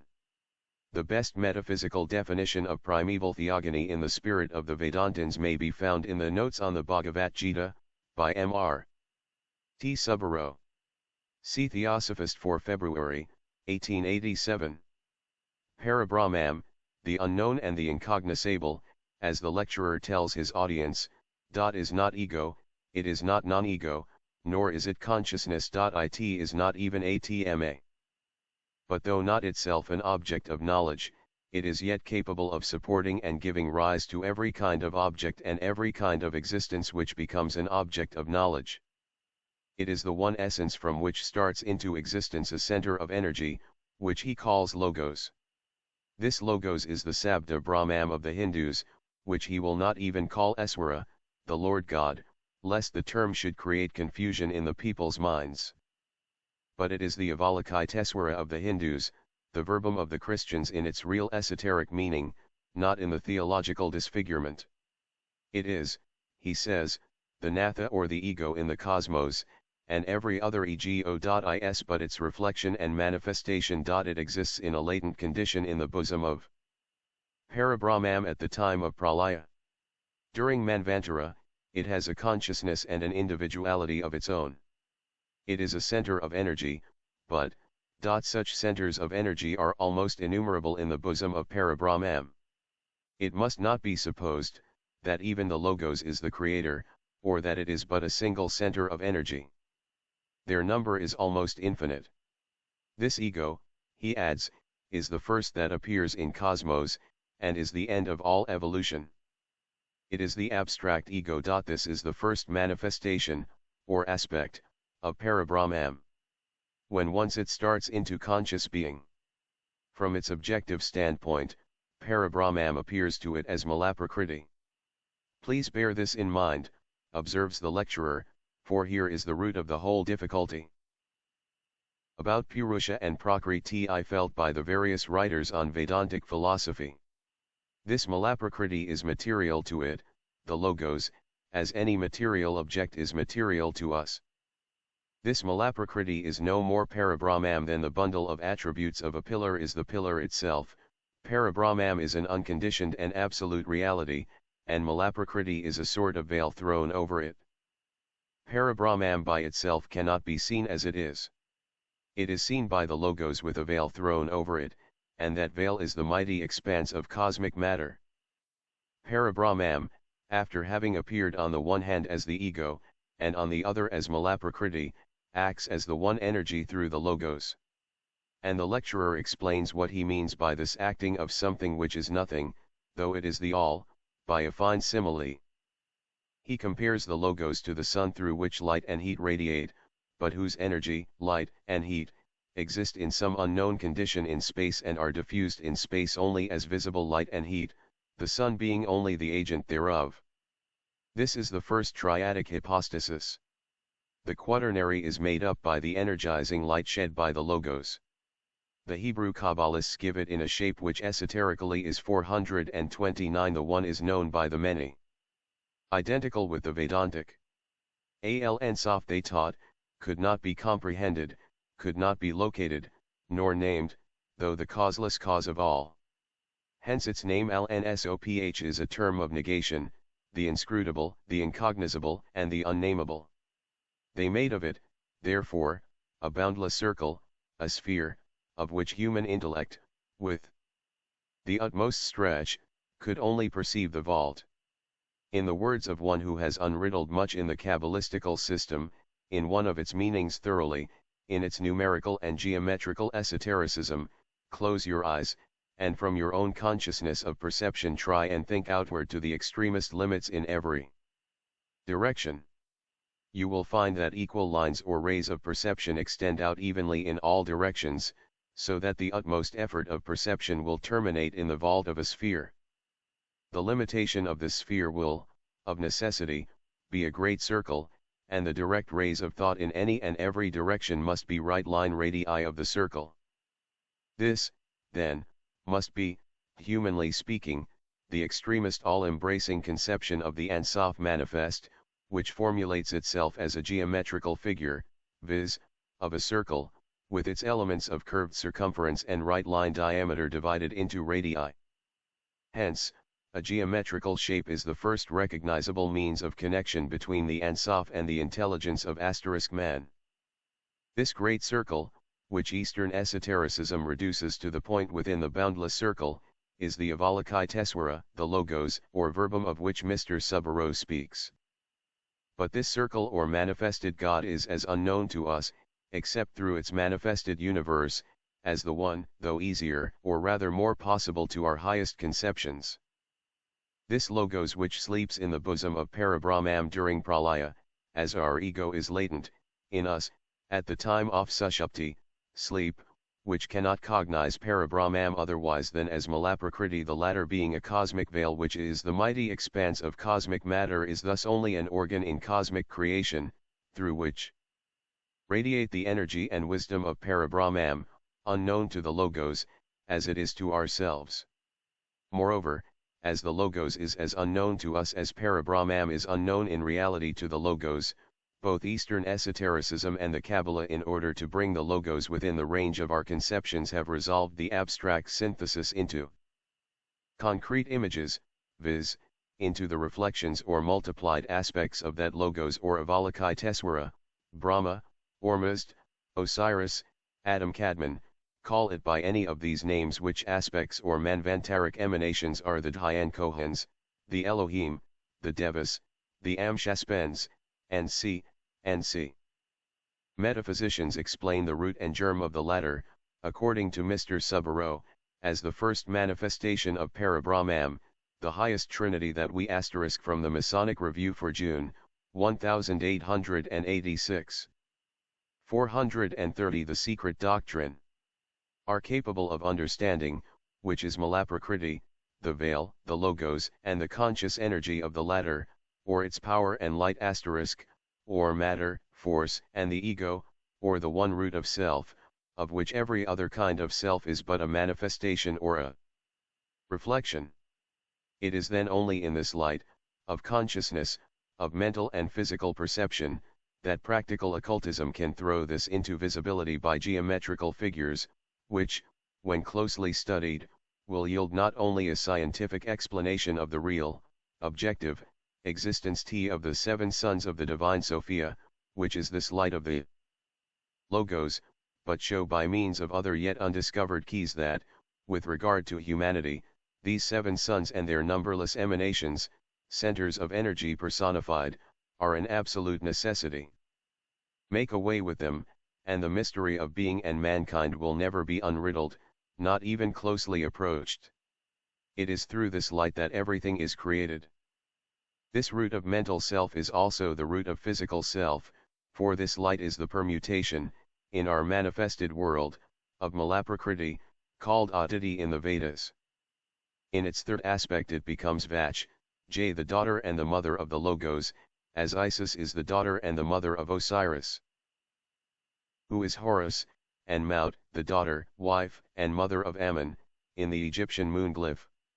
In the Kabbalah, Sephira is the same as Shekinah, and is, in another synthesis, the wife, daughter, and mother of the heavenly man, Adam Kadmon, and is even identical with him, just as Vach is identical with Brahma, and is called the female Logos. In the Rig Veda, Vach is mystic speech, by whom occult knowledge and wisdom are communicated to man, and thus Vach is said to have entered the rishis. She is generated by the gods, she is the divine Vach, the queen of gods, and she is associated like Sephira with the Sephiroth with the Prajapati in their work of creation.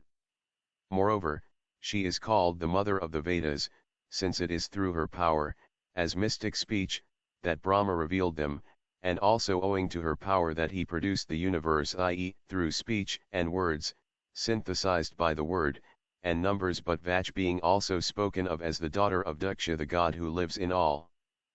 The Kulpas, her Mayavic character is thereby shown, called, in the Bhagavad Gita, Devi Prakriti. Plus objective in the world of Maya, of course, still as real as we are. In the course of cosmic manifestation, this Devi Prakriti, instead of being the mother of the Logos, should, strictly speaking, be called his daughter. Notes on the Bhagavad Gita, p. 305, Theosophist. The wise men, like Stanley Jevons amongst the moderns, who invented the scheme which makes the incomprehensible assume a tangible form, could only do so by resorting to numbers and geometrical figures. 431 The female Logoi, during the pralaya she disappears, absorbed in the one, all-devouring ray. But there are two distinct aspects in universal esotericism, Eastern and Western, in all those personations of the female power in nature, or nature the noumenal and the phenomenal. One is its purely metaphysical aspect, as described by the learned lecturer in his notes on the Bhagavad Gita, the other terrestrial and physical, and at the same time divine from the standpoint of practical human conception and occultism. They are all the symbols and personifications of chaos, the great deep or the primordial waters of space, the impenetrable veil between the incognoscible and the logos of creation. Connecting himself through his mind with Vach, Brahma, the logos, created the primordial waters. In the Kathaka Upanishad it is stated still more clearly, Prajapati was this universe. Vdch was a second to him. He associated with her, she produced these creatures and again re-entered Prajapati. And here we may incidentally point out one of the many unjust slurs thrown by the pious and good missionaries in India on the religion of the land. This allegory in the Satapatha Brahmana, namely, that Brahma, as the father of men, performed the work of procreation by incestuous intercourse with his own daughter Vach, also called Sandhya, twilight, and Sadarupa, the hundred-formed, is incessantly thrown into the teeth of the Brahmins, as condemning their detestable, false religion. Besides the fact, conveniently forgotten by the Europeans, that the patriarch Lot is shown guilty of the same crime under the human form, whereas Brahma, or rather Prajapati, accomplished the incest under the form of a buck with his daughter, who had that of a hind, Rohit, the esoteric reading of Genesis, ch. 3, shows the same. Moreover, there is certainly a cosmic, not a physiological meaning attached to the Indian allegory, since Vach is a permutation of Aditi and Malaprakriti, chaos, and Brahma a permutation of Narayana, the spirit of God entering into, and fructifying nature. Therefore, there is nothing phallic in the conception at all. As already stated, Aditi Vach is the female logos, or the word, verbum, and Sephira in the Kabbalah is the same. These feminine logoi are all correlations, in their noumenal aspect, of light, and sound, and ether, showing how well informed were the ancients both in *. This connects Vach and Sephira with the goddess Kuan Yin, the merciful mother, the divine voice of the soul even in exoteric Buddhism, and with the female aspect of Kuan Shai Yin, the logos, the verbum of creation, and at the same time with the voice that speaks audibly to the initiate, according to esoteric Buddhism. Bath Kol, the Philiavosis, the daughter of the divine voice of the Hebrews, responding from the mercy seat within the veil of the temple is a result. 432 The secret doctrine. Physical science, as now known to the modems, and as to the birth of that science in the spiritual and astral spheres. Our old writers said that Vdch is of four kinds. Para, Pasayanti, Madhyama, Vaikari, a statement found in the Rig Veda and the Upanishads. Vaikari Vach is what we utter. It is sound, speech, that again which becomes comprehensive and objective to one of our physical senses and may be brought under the laws of perception. Hence, every kind of vacary VDCH exists in its Madhyama, Passayanti and ultimately in its para form. The reason why this pranava asterisk is called Vach is this, that these four principles of the great cosmos correspond to these four forms of Vach. The whole cosmos in its objective form is vacary Vach, the light of the Logos is the Madhyama form, and the Logos itself the Passayanti form, while Parabrahmam is the para, beyond the noumenon of all noumena, aspect of that Vach. Notes on the Bhagavad Gita. Thus Vach, Shekinah, or the music of the spheres of Pythagoras, are one, if we take for our example instances in the three most, apparently, dissimilar religious philosophies in the world, the Hindu, the Greek and the Chaldean Hebrew. These personations and allegories may be viewed under four, chief, and three, lesser, aspects or seven in all, as in esotericism. The para form is the ever subjective and latent light and sound, which exist eternally in the bosom of the incognoscible. When transferred into the ideation of the Logos, or its latent light, it is called Passayanti, and when it becomes that light expressed, it is Madhyama.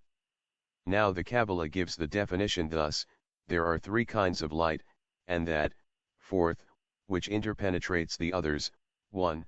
The clear and the penetrating, the objective light, 2. The reflected light, and 3. The abstract light. The 10 Sephiroth, the 3 and the 7, are called in the Kabbalah the 10 words, Dibrim, Dabarim, the numbers and the emanations of the heavenly light, which is both Adam Kadmon and Sephira, or, Brahma, Prajapati Vach. Light, sound, number, are the three factors of creation in the Kabbalah. Parabrahmam cannot be known except through the luminous point, the Logos, which knows not Parabrahmam but only Malaprakriti. Similarly Adam Kadmon knew only Shekinah, though he was the vehicle of Ansaf. And, as Adam Kadmon, he is in the esoteric interpretation the total of the number 10, the Sephiroth, himself a trinity, or the three attributes of the asterisk pranava, like Om, is a mystic term pronounced by the yogis during meditation, of the terms called. According to exoteric commentators, Vyaritas, or Om, Bur, Bhava, Swar, Om, earth, sky, heaven, pranava is the most sacred, perhaps. They are pronounced with breath suppressed. See Manu 2. 76-81, and Mitakshara commenting on the Yajnavalkya Suratai, I-23. But the esoteric explanation goes a great deal further. 433 The Pythagorean idea. Incognoscible deity in 1. When the heavenly man, or Logos, first assumed the form of the crown T, Kether, and identified himself with Sephira, he caused 7 splendid lights to emanate from it, the crown, which made in their totality 10, so the Brahma Prajapati, once he became separated from, yet identical with Vach, caused the 7 rishis, the 7 manas or Prajapatis to issue from that crown. In exotericism one will always find 10 and 7, of either Sephiroth or Prajapati, in esoteric rendering. Always 3 and 7, which yield also 10. Only when divided in the manifested sphere into 3 and 7, they form 0, the androgyne, and copyright, or the figure X manifested and differentiated. This will help the student to understand why Pythagoras esteemed the deity, the Logos, to be the center of unity and source of harmony. We say this deity was the Logos, not the monad that dwelleth in solitude and silence, because Pythagoras taught that unity being indivisible is no number. And this is also why it was required of the candidate, who applied for admittance into his school, that he should have already studied as a preliminary step, the sciences of arithmetic, astronomy, geometry, and music, held as the 4 divisions of mathematics. Again, this explains why the Pythagoreans asserted that the doctrine of numbers, the chief of all in esotericism, had been revealed to man by the celestial deities, that the world had been called forth out of chaos by sound or harmony, and constructed according to the principles of musical proportion, that the 7 planets which rule the destiny of mortals have a harmonious motion and intervals corresponding to musical diastems, rendering various sounds, so perfectly consonant, that they produce the sweetest melody, which is inaudible to us, only by reason of the greatness of the sound, which our ears are incapable of receiving. Censorinus. In the Pythagorean theogony the hierarchies of the heavenly host and gods were numbered and expressed numerically. Pythagoras had studied esoteric science in India, therefore we find his pupils saying the monad, the manifested one, is the principle of all things. From the monad and the indeterminate duad, chaos, numbers, from asterisk it is this trinity that is meant by the 3 steps of Vishnu, which means, Vishnu being considered as the infinite in exotericism, that from the Parabrahm issued Malaprakriti, Purusha, the Logos, and Prakriti, the 4 forms, with itself, the synthesis, of Vach. And in the Kabbalah and Soph, Shekinah, Adam Kadmon, and Sephirah, the 4 or the 3 emanations being distinct yet one. Plus Chaldean Book of Numbers. In the current Kabbalah the name Jehovah replaces Adam Kadmon. J. Justin Martyr tells us that, owing to his ignorance of these 4 sciences, he was rejected by the Pythagoreans as a candidate for admission into their school. 434 The Secret Doctrine. Numbers. Points, from points. Lines, from lines. Superficies, from superficies. Solids, from these, solid bodies, whose elements are 4 fire, water, air, earth, of all which transmuted, correlated, and totally changed, the world consists. Diogenes Laertius in Vit. Pythag. And this may also, if it does not unriddle the mystery altogether, at any rate lift a corner of the veil off those wondrous allegories that have been thrown upon Vach, the most mysterious of all the Brahmanical goddesses, she who is termed the melodious cow who milked forth sustenance and water, the earth with all her mystic powers, and again she who yields us nourishment and sustenance, physical earth. Isis is also mystic nature and also earth, and her cow's horns identify her with Vach. The latter, after having been recognized in her highest form as Para, becomes at the lower or material end of creation Vakari. Hence she is mystic, though physical. Nature, with all her magic ways and properties.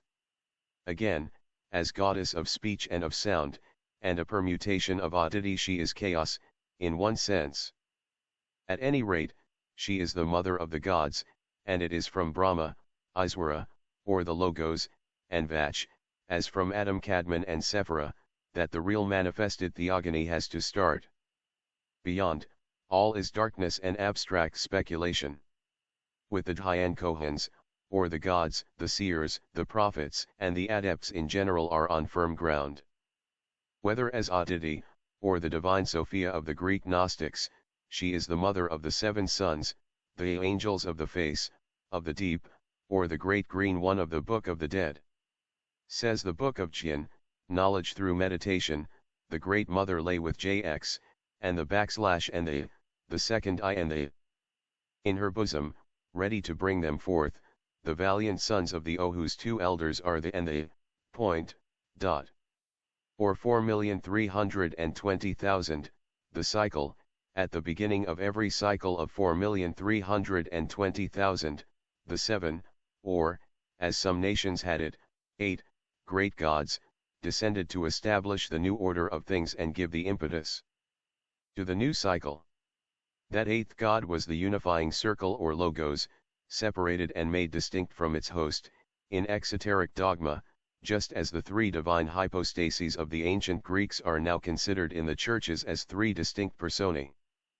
The mighty ones perform their great works, and leave behind them everlasting monuments to commemorate their visit, every time they penetrate within our Mayavic veil, atmosphere, says A** 31415, or p. The synthesis, or the host unified in the Logos and the point called in Roman Catholicism D the angel of the face, and in Hebrew V** who is, like unto, or the same, as God the manifested representation. 435 Antiquity of the Pyramids. Commentary. Thus we are taught that the Great Pyramids were built under their direct supervision, when Dhruva, the then pole star, was at his lowest culmination, and the Kritika, Pleiades, looked over his head, were on the same meridian but above, to watch the work of the giants. Thus, as the first pyramids were built at the beginning of a sidereal year, under Dhruva, Alpha Polaris, it must have been over 31,000 years, 31,105, ago. Bunsen was right in admitting for Egypt an antiquity of over 21,000 years, but this concession hardly exhausts truth and fact in this question. The stories told by Egyptian priests and others of timekeeping in Egypt, are now beginning to look less like lies in the sight of all who have escaped from biblical bondage, writes the author of The Natural Genesis. Inscriptions have lately been found at Saqqara, making mention of 2 zodiac cycles. Registered at that time, now some 6,000 years ago. Thus when Herodotus was in Egypt, the Egyptians had as now known observed at least 5 different zodiac cycles of 1,461 years. The priests informed the Greek inquirer that time had been reckoned by them for so long that the sun had twice risen where it then set, and twice set where it then arose. This can only be realized as a fact in nature by means of 2 cycles of precession, or a period of 51,736 years, vol. 2, p. 318. But see in our Book 2, Chronology of the Brahmins. More Isaac, see Kircher's C. Oedipus, vol. 2, p. 425, shows the ancient Syrians defining their world of the rulers and active gods in the same way as the Chaldeans. The lowest world was the sublunary our own, watched by the angels of the first or lower order. The one that came next in rank was Mercury, ruled by the archangels. Then came Venus, whose gods were the principalities. The fourth was that of the sun, the domain and region of the highest and mightiest gods of our system, the solar gods. Of all nations, the fifth was Mars, ruled by the virtues. The sixth that of Bel or Jupiter was governed by the dominions.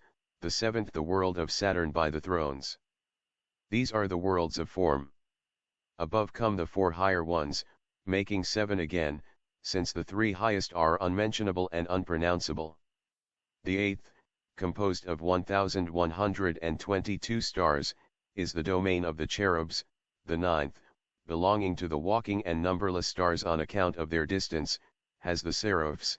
As to the 10th, Kircher, quoting More Isaac, says that it is composed of invisible stars that could be taken, they said, 4 clouds so massed are they in the zone that we call Viastramianus, the asterisk appearing at the beginning of Sids, as also of every sidereal year, of 25,868 years, therefore the Kabari or Kabarim received their name in Chaldea, as it means the measures of heaven from Kab measure of, and Urern heavens. 436 The Secret Doctrine. Milky Way, and he hastens to explain that these are the stars of Lucifer, engulfed with him in his terrible shipwreck. That which comes after and beyond the 10th world, our quaternary, or the Aripa world, the Syrians could not tell. All they knew was that it is there that begins the vast and incomprehensible ocean of the infinite, the abode of the true divinity without boundary or end. Champollion shows the same belief among the Egyptians. Hermes, having spoken of the Father, Mother and Son, whose spirit, collectively the divine fiat, shapes the universe, says, 7 agents, mediums, were also formed, to contain the material, or manifested, worlds, within their respective circles, and the action of these agents was named destiny. He further enumerates 7 and 10 and 12 orders, which would take too long to detail here. As the Rig Vidhana together with the Brahmanda Purana and all such works, whether describing the magic efficacy of the Rigvedic mantras or the future kalpas, are declared by Drive Weber and others to be modern compilations belonging probably only to the time of the Puranas. It is useless to refer the reader to their mystic explanations, and one may as well quote simply from the archaic books utterly unknown to the Orientalists. These works explain that which so puzzles the scholars, namely that the Saptarshi, the mind-born sons of Brahma, are referred to in the Satapatha Bordmana under one set of names, in the Mahabharata under another set, and that the Vayu-Purana makes even 9 instead of 7 rishis, by adding the names of Baitrago and Daksha to the list. But the same occurs in every exoteric scripture. The secret doctrine gives a long genealogy of rishis, but separates them into many classes. Like the gods of the Egyptians, who were divided into 7, and even 12, classes, so are the Indian rishis in their hierarchies. The first 3 groups are the divine, the cosmical, and the sublunary. Then come the solar gods of our system, the planetary, the submundane, and the purely human, the heroes and the Manishi.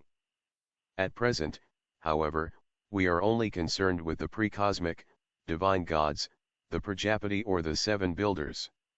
This group is found unmistakably in every cosmogony. Owing to the loss of Egyptian archaic documents since, according to M. Maspero, the materials and historical data on hand to study the history of the religious evolution in Egypt are neither complete nor very often intelligible, in order to have the statements brought forward from the secret doctrine corroborated partially and indirectly, the ancient hymns and inscriptions on the tombs must be appealed to. 1. Such, at any rate, shows that Osiris was, like Brahma Prajapati, Adam Kadmon, Ormuzd, and so many other logoi, the chief and synthesis of the 437 cosmic gods. Group of creators or builders. Before Osiris became the one and the highest god of Egypt, he was worshipped at Abydos as the head or leader of the heavenly host of the builders belonging to the higher of the 3 orders.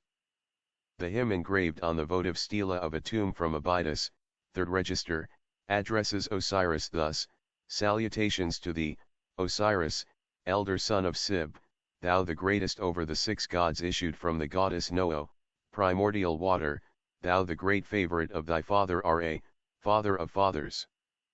King of duration, master in the eternity, who, as soon as these issued from thy mother's bosom, gathered all the crowns and attached the Ursus, serpent or Naja, asterisk on thy head, multiform god, whose name is unknown and who has many names in towns and provinces. Coming out from the primordial water crowned with the Urxus, which is the serpent emblem of cosmic fire, and himself the 7th over the 6 primary gods issued from Father Mother, No, and Naut, the sky, who can Osiris be, but the chief Prajapati, the chief Sephiroth, the chief Amshaspandormazd. That this latter solar and cosmic god stood, in the beginning of religious evolution, in the same position as the archangel whose name was secret, is certain. This archangel was the representative on earth of the hidden Jewish god, Michael. In short, it is his face that is said to have gone before the Jews like a pillar of fire. Burnouf says, the 7 Amshaspends, who are most assuredly are archangels, designate also the personifications of the divine virtues. Comment on the N.A., p. 174. And these archangels, therefore, are as certainly the Saptarishi of the Hindus, though it is next to impossible to class each with its pagan prototype and parallel, since, as in the case of Osiris, they have also many names in towns and provinces. Some of the most important, however, will be shown in their order. One thing is thus undeniably proven. The more one studies their hierarchies and finds out their identity, the more proofs one acquires that there is not one of the past and present personal gods, known to us from the earliest days of history, that does not belong to the 3rd stage of cosmic manifestation. In every religion we find the concealed deity forming the groundwork, then the ray therefrom, that falls into primordial cosmic matter, first manifestation, then the androgyne result, the dual male and female abstract force, personified, 2nd stage. This separates itself finally, in the 3rd, into 7 forces, called the creative powers by all the ancient religions. This Egyptian word Naja reminds one a good deal of the Indian Naga, the serpent god. Brahma and Siva and Vishnu are all crowned with, and connected with Nag as a sign of their cyclic and cosmic character. 438 The Secret Doctrine. Virtues of God by the Christians. The later explanation and metaphysical abstract qualifications have never prevented the Roman and Greek churches from worshipping these virtues under the personifications and distinct names of the seven archangels. In the Book of Druz Chim, p. 59,1 st. treatise, in the Talmud, a distinction between these groups is given, which is the correct Kabbalistical explanation. It says, there are three groups, or orders, of Sephiroth. First, the Sephiroth called the divine attributes, abstract. Second, the physical or sidereal Sephiroth, personal, one group of 7, the other of 10.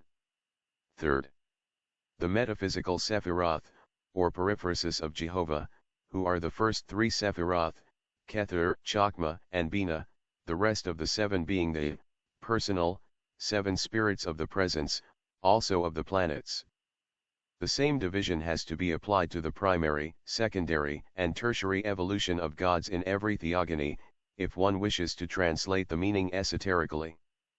We must not confuse the purely metaphysical personifications of the abstract attributes of deity, with their reflection the sidereal gods. This reflection, however, is in reality the objective expression of the abstraction, living entities and the models formed on that divine prototype. Moreover, the three metaphysical Sephiroth or the periphrasis of Jehovah are not Jehovah, it is the latter himself with the additional titles of Adonai, Elohim, Sabaoth, and the numerous names lavished on him, who is the periphrasis of the Shaddai, the Omnipotent. The name is a circumlocution, indeed, a too abundant figure of Jewish rhetoric, and has always been denounced by the occultists. To the Jewish Kabbalists, and even the Christian alchemists and Rosicrucians, Jehovah was a convenient screen, unified by the folding of its many flaps, and adopted as a substitute, one name of an individual Sephiroth being as good as another name, for those who had the secret. The Tetragrammaton, the ineffable, the sidereal sum total, was invented for no other purpose than to mislead the profane and to symbolize life and generation. The real secret and unpronounceable name, the word that is no word, has to be sought in the 7 names of the first 7 emanations, or the sons of the fire, says the translator of Avesprin's Kabbalah, Mr. Isaac Meyer, Bachelor of Laws, of Philadelphia, of this sum total, the letter of Kether is, Yod, of Bina, He, together Yah, the feminine name, the third letter, that of Hakama, is 1, Vav, making together, 1 at YHV of 1 and YHVH, the Tetragrammaton, and really the complete symbols of its efficaciousness. The last, He, of this ineffable name being always applied to the 6 Losver and the last, together the 7 remaining Sephiroth.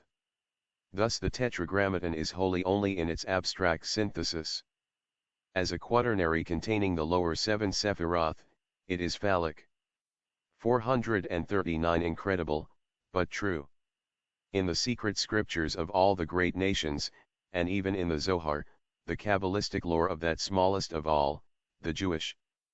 This word, composed of 7 letters in each tongue, is found embodied in the architectural remains of every grand building in the world, from the Cyclopean remains on Easter Island, part of a continent buried under the seas nearer 4 million years ago than 20,000, down to the earliest Egyptian pyramids. We shall have to enter more fully upon this subject, and bring practical illustrations to prove the statements made in the text. For the present it is sufficient to show, by a few instances, the truth of what was asserted at the beginning of this monograph, namely, that no cosmogony, the world over, with the sole exception of the Christian, has ever attributed to the one highest cause, the universal deific principle, the immediate creation of our earth, man, or anything connected with these.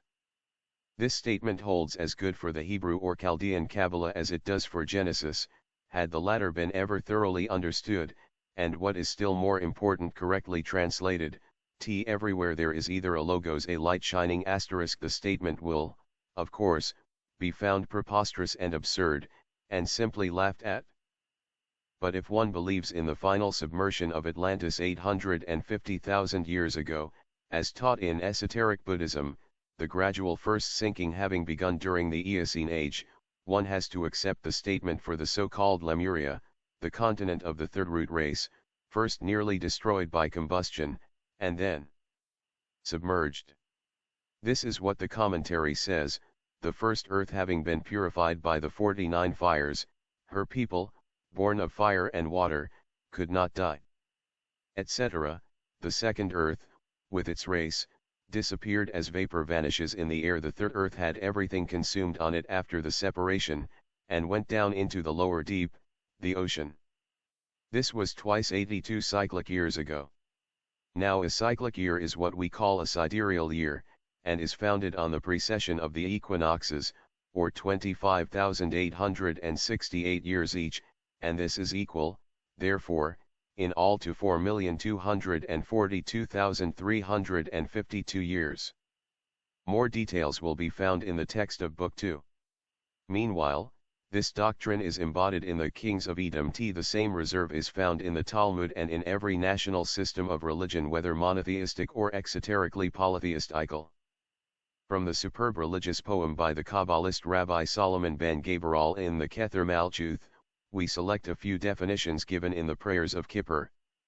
Thou art one, the beginning of all numbers, and the foundation of all edifices. Thou art one, and in the secret of thy unity the wisest of men are lost, because they know it not. Thou art one, and thy unity is never diminished, never extended, and cannot be changed. Thou art one, but not as an element of numeration, for thy unity admits not of multiplication, change, or form. Thou art existent, but the understanding and vision of mortals cannot attain to thy existence, nor determine for thee the where, the how, and the why.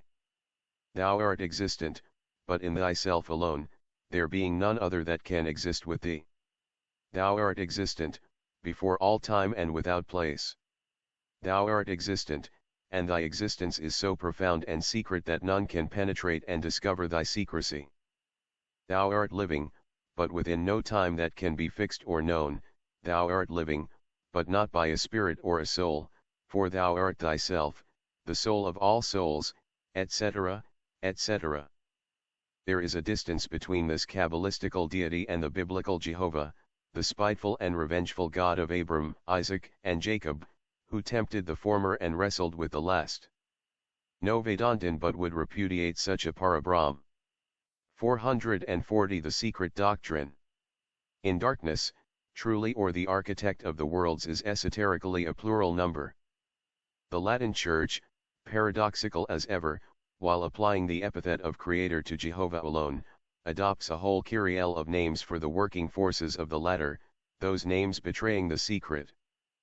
For if the said forces had not to do with creation so called, why call them Elohim, Alhim, in plural, divine workmen and energies, Enagaya, incandescent celestial stones, Lapides igniti ccel orum, and especially, supporters of the world, Kos Makra et / or ES, governors or rulers of the world, rectors mundi, the wheels of the world, rots, Ophanim, flames, and powers, sons of God, Bne Alhim, vigilant counselors, etc., etc.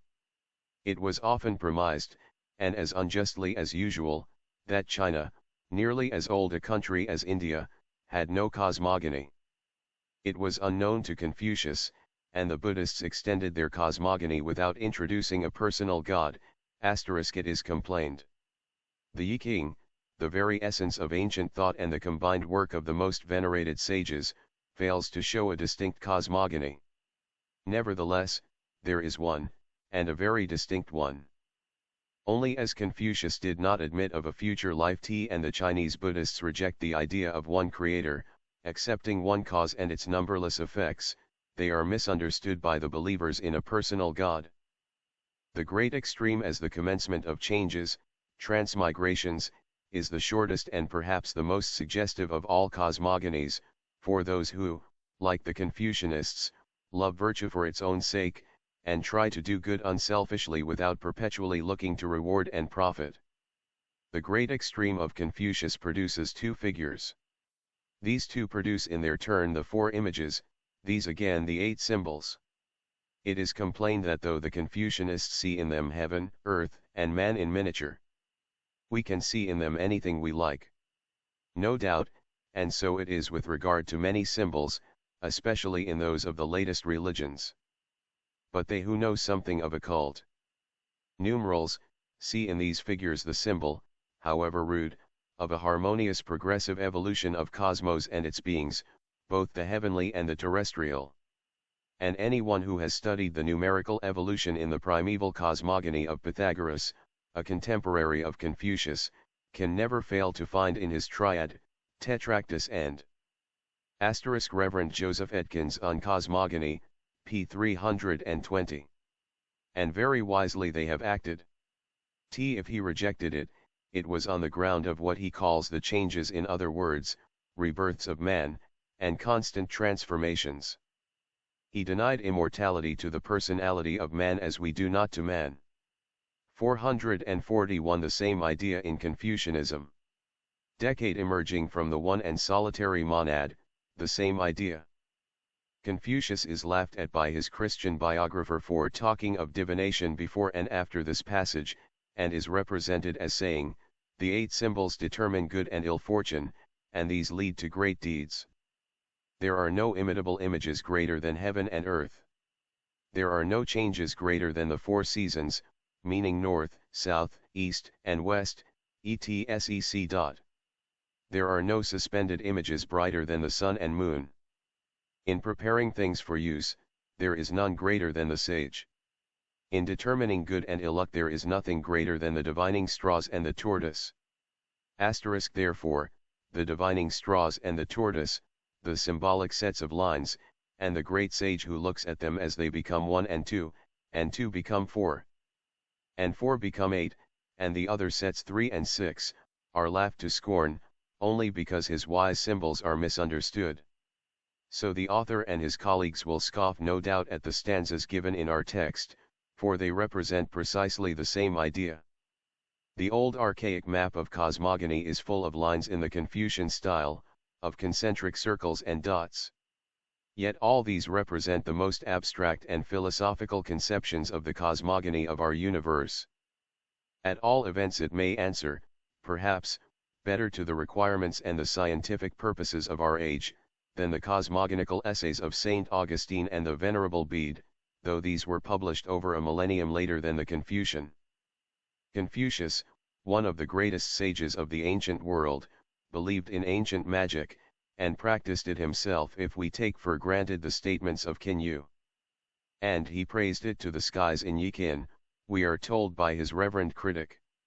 Nevertheless, even in his age, i.e., 600 BC, Confucius and his school taught the sphericity of the earth and even the heliocentric system, while, at about thrice 600 years after the Chinese philosopher, the popes of Rome threatened and even burnt heretics for asserting the same. He is laughed at for speaking of the sacred tortoise. No unprejudiced person can see any great difference between a tortoise and a lamb as candidates for sacredness, as both are symbols and no more. The ox, the eagle, plus the lion, and occasionally he may be laughed at by the Protestants, but the Roman Catholics have no right to mock him, without becoming guilty of blasphemy and sacrilege.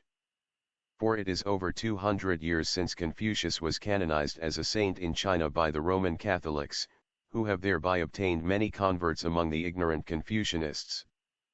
Plus the animals regarded as sacred in the Bible are not few, the goat for one, the Azazel, or god of victory. As Ibn Ezra says, if thou art capable of comprehending the mystery of Azazel, thou wilt learn the mystery of his, God's, name, for it has similar associates in scriptures. I will tell thee by allusion one portion of the mystery, when thou shalt have 33 years of age thou wilt comprehend me. So with the mystery of the tortoise. Rejoicing over the poetry of biblical metaphors, associating with the name of Jehovah, incandescent stones, sacred animals, etc., and quoting from the Bible Defense, Vol. 19 p. 318, a French pious writer says, indeed all of them are Elohim like their God, for, these angels assume, through a holy usurpation, the very divine name of Jehovah each time they represent him. Pneumatology, Vol. 2, p. 294. No one ever doubted that the name must have been assumed, when under the guise of the infinite, one incognizable, the Malachim, messengers, descended to eat and drink with men. But if the Elohim, and even lower beings, assuming the God name, were and are still worshipped, why should the same Elohim be called devils, when appearing under the names of other gods? 442 The Secret Doctrine. The dove, are the sacred animals of the Western Bible, the first three being found grouped round the evangelists, and the fourth, the human face, is a seraph, i.e., a fiery serpent, the Gnostic Agathodamon probably. 51 As explained, the sacred animals and the flames or sparks within the Holy Four refer to the prototypes of all that is found in the universe in the divine thought, in the root, which is the perfect cube, or the foundation of the cosmos collectively and individually. They have all an occult reference to primordial cosmic forms and its first concretions, work, and evolution. In the earliest Hindu exoteric cosmogonies, it is not even the demiurge who creates. For it is said in one of the Puranas that, the great architect of the world gives the first impulse to the rotatory motion of our planetary system by stepping in turn over each planet and body. It is this action that causes each sphere to turn around itself, and all around the Sunday. After which action, it is the Brahmandika, the solar and lunar Pitris, the Dhyani Kohans, who take charge of their respective spheres, earths and planets, to the end of the Kalpa. The creators are the Rishis, most of whom are credited with the authorship of the mantras or hymns of the Rig Veda. They are sometimes 7, sometimes 10, when they become Prajapati, the Lord of Beings, then they become the 7 and the 14 Manas, as the representatives of the 7 and 14 cycles of existence, days of Brahma, thus answering to the 7/eons, when at the end of the first stage of evolution they are transformed into the 7 stellar rishis, the Saptarishis, while their human doubles appear as heroes, kings and sages on this earth. The choice is curious, and shows how paradoxical were the first Christians in their selections. For why should they have chosen these symbols of Egyptian paganism, when the eagle is never mentioned in the New Testament save once, when Jesus refers to it as a carrion eater? Matt. XXIV 28, and in the Old Testament it is called unclean, that the lion is made a point of comparison with Satan, both roaring for men to devour, and the oxen are driven out of the temple. On the other hand, the serpent, brought as an exemplar of wisdom to follow, is now regarded as the symbol of the devil. The esoteric pearl of Christ's religion degraded into Christian theology, may indeed be said to have chosen a strange and unfitting shell to be born in and evolved from. 443 The mystery of blackness. The esoteric doctrine of the East having thus furnished and struck the keynote which is as scientific as it is philosophical and poetical, as may be seen, under its allegorical garb every nation has followed its lead. It is from the exoteric religions that we have to dig out the root idea before we turn to esoteric truths, lest the latter should be rejected. Furthermore, every symbol in every national religion may be read esoterically, and the proof furnished for its being correctly read by transliterating it into its corresponding numerals and geometrical forms by the extraordinary agreement of all, however much the glyphs and symbols may vary among themselves. For in the origin those symbols were all identical. Take, for instance, the opening sentences in various cosmogonies. In every case it is either a circle, an egg, or a head. Darkness is always associated with this first symbol and surrounds it, as shown in the Hindu, the Egyptian, the Chaldeo-Hebrew and even the Scandinavian systems, hence black ravens, black doves, black waters, and even black flames, the seventh tongue of Agni, the fire god being called Kali, the black, as it was a black flickering flame. 2 black doves flew from Egypt and settling on the oaks of Dodona, gave their names to the Grecian gods. Noah lets out a black raven after the deluge, which is a symbol for the cosmic pralaya, after which began the real creation or evolution of our earth and humanity. Odin's black ravens fluttered around the goddess Saga and whispered to her of the past and of the future. What is the real meaning of all those black birds? They are all connected with the primeval wisdom, which flows out of the pre-cosmic source of all, symbolized by the head, the circle, the egg, and they all have an identical meaning and relate to the primordial archetypal man, Adam Kadmon, the creative origin of all things, which is composed of the host of cosmic powers, the creative Dhyan Kohans, beyond which all is darkness. Let us inquire of the wisdom of the Kabbalah, even veiled and distorted as it now is, to explain in its numerical language an approximate meaning, at least of the word raven. This is its number value as given in the source of measures. The term raven is used but once, and taken as th orb equals 8 or 113x6. While the dove is mentioned 5 times. Its value is 71, and 71x5 equals 355.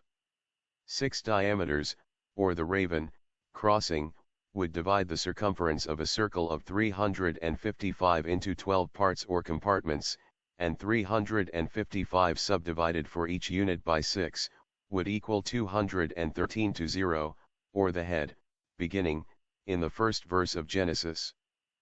This divided or subdivided, after the same fashion, by 2, or the 355 by 12, would give 213 to 2, or the word birash, or the first word of Genesis, with its prepositional prefix, signifying the same concreted general form 444, the secret doctrine. Astronomically, with the one here intended. Now the secret reading of the first verse of Genesis being, in Rash, Birash, or head, developed gods, the heavens, and the earth, it is easy to comprehend the esoteric meaning of the raven, once that the like meaning of the flood, or Noah's deluge, is ascertained. Whatever the many other meanings of this emblematical allegory may be, its chief meaning is that of a new cycle and a new round, our fourth round. The raven, or the th orb, yields the same numerical value as the head, and returned not to the ark, while the dove returned, carrying the olive branch, when Noah, the new man of the new race, whose prototype is Vaivasvata Manu, prepared to leave the ark, the womb, or arga, of terrestrial nature, is the symbol of the purely spiritual, sexless, and androgyne man of the first 3 races, who vanished from earth forever.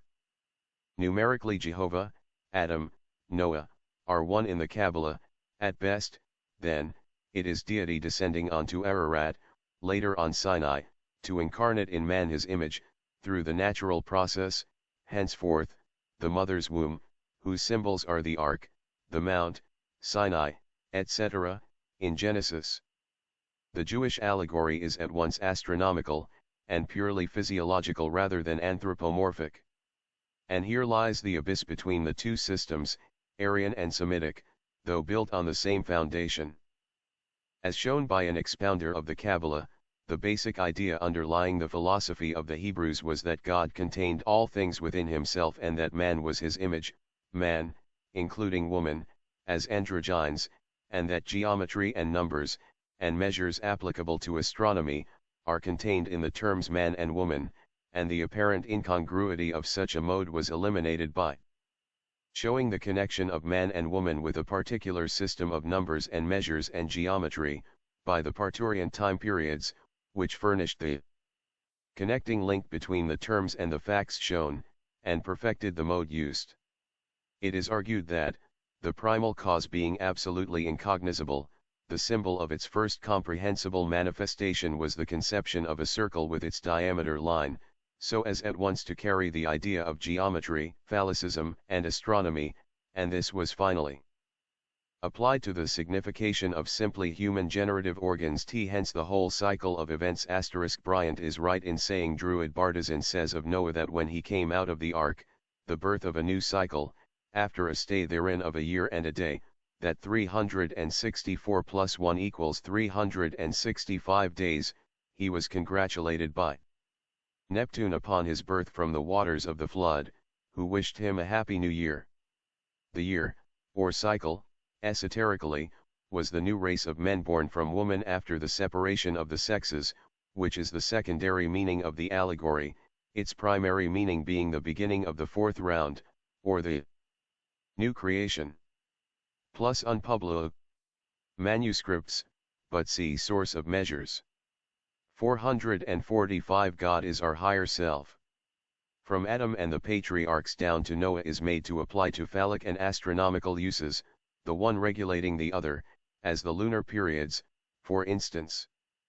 Hence, too, their genesis begins after their coming out of the ark, and the close of the flood at the fourth race. With the Aryan people it is different. Eastern esotericism has never degraded the one infinite deity, the container of all things, to such uses, and this is shown by the absence of Brahma from the Rig Veda and the modest positions occupied therein by Rudra and Vishnu, who became the powerful and great gods, the infinites of the exoteric creeds, ages later. But even they, creators as the three may be, are not the direct creators and forefathers of men. The latter are shown occupying a still lower scale, and are called Prajapatis, the Pitris, our lunar ancestors, etc., etc. Never the one infinite God. Esoteric philosophy shows only physical man as created in the image of the deity, but the latter is but the minor gods. It is the higher self, the real ego who alone is divine and God. 13. The seven creations. There was neither day nor night, nor sky, nor earth, nor darkness nor light, nor any other thing save only one, unapprehensible by intellect, or that which is Brahma and Pumis, spirit, and Pradhana, crude matter, Veda, Vishnu Purdna commentary, or literally, one Pradhanika Brahma spirit, that was. The Pradhanika Brahma spirit is Malaprakriti and Parabrahmam. In Vishnu Purana, Parasara says to Maitreya, his pupil, I have thus explained to you, excellent Muni, 6 creations. The creation of the Arvaksrotas beings was the 7th, and was that of man. Then he proceeds to speak of 2 additional and very mysterious creations, variously interpreted by the commentators. Origen, commenting upon the books written by Celsus, his opponent books which were all destroyed by the prudent church fathers, evidently answers the objections of his contradictor and reveals his system at the same time. This was evidently septenary. But his theogony, the genesis of the stars or planets, that of sound and color, all found as an answer satire, and no better. Celsus, you see, desiring to exhibit his learning, speaks of a ladder of creation with 7 gates, and on the top 446 the secret doctrine. Of it the 8th ever closed. The mysteries of the Persian Mithras are explained and musical reasons, moreover, are added. And to these again he strives to add a second explanation connected also with musical considerations, i.e., with the 7 notes of the scale, the 7 spirits of the stars, and c. Valentinus expatiates upon the power of the great 7, who were called to bring forth this universe after Hitos, or the ineffable, whose name is composed of 7 letters, had represented the first hebdomad. This name, Hitos, is one to indicate the 7-fold nature of the One, the Logos. The goddess Rhea, says Proclus in Timaeus, p. 121, is a monad, duad, and phleptad, comprehending in herself all the Titanidae, who are 7. The 7 creations are found in almost every Purana. They are all preceded by what Wilson translates the indiscrete principle, absolute spirit independent of any relation with objects of sense. They are, 1. Mahatattva, the universal soul, infinite intellect or divine mind, 2. Buddha or Buddhasarga, elemental creation, the first differentiation of universal indiscrete substance, 3. Indriya or Indriyaka, organic evolution. These 3 were the Prakriti creations, the developments of indiscrete nature preceded by indiscrete principle, 4. Mukhya, the fundamental creation of perceptible things, was that of inanimate bodies. 5. Tiryagyonya, or Tiryaksrotas, was that of animals. 6. Urdhwas Rotas, or that of divinities J. 7, Arvax Rotas, was that of man. See Vishnu Purana. This is the order given in the exoteric texts. According to esoteric teaching there are 7 primary, and 7 secondary creations, the former being the forces self-evolving from the one causeless force, the latter, showing the manifested universe emanating from the already differentiated divine elements. Esoterically, as well as exoterically, all the above enumerated creations stand for the 7 periods of evolution, whether after an age or a day of Brahma. This is the teaching par excellence of occult philosophy, which, however, never uses the term creation, nor even that of evolution, with regard to primary creation, but calls all such forces the aspects of the causeless force. In the Bible *Origen contra Celsum, b. 6, chapter XXII. Plus the text says, and the fourth creation is here the primary, for things immovable are emphatically known as primary. See Fitz-Edward Hall's corrections. J. How can divinities have been created after the animals? The esoteric meaning of the expression animals is the germs of all animal life including man. Man is called a sacrificial animal, and an animal that is the only one among animal creation who sacrifices to the gods. Moreover, by the sacred animals, the 12 signs of the zodiac are often meant in the sacred texts, as already stated. 447 The order of the evolution. The 7 periods are dwarfed into the 6 days of creation and the 7th day of rest, and the Westerns adhere to the letter. In the Hindu philosophy, when the active creator has produced the world of gods, the germs of all the undifferentiated elements and the rudiments of future senses, the world of noumena, in short, the universe remains unaltered for a day of Brahma, a period of 4,320,000,000 years. This is the 7th passive period or the Sabbath day of Eastern philosophy, that follows 6 periods of active evolution. In the Satapatha Brahmana Brahma, neuter, the absolute cause of all causes, radiates the gods. Flaving radiated the gods, through its inherent nature, the work is interrupted. In the first book of Manu it is said, at the expiration of each night, Pralaya, Brahma, having been asleep, awakes, and, through the sole energy of the motion, causes to emanate from itself the spirit, which in its essence is, and yet is not. In the Sefer Jezira, the Kabbalistic book of creation, the author has evidently repeated the words of Manu.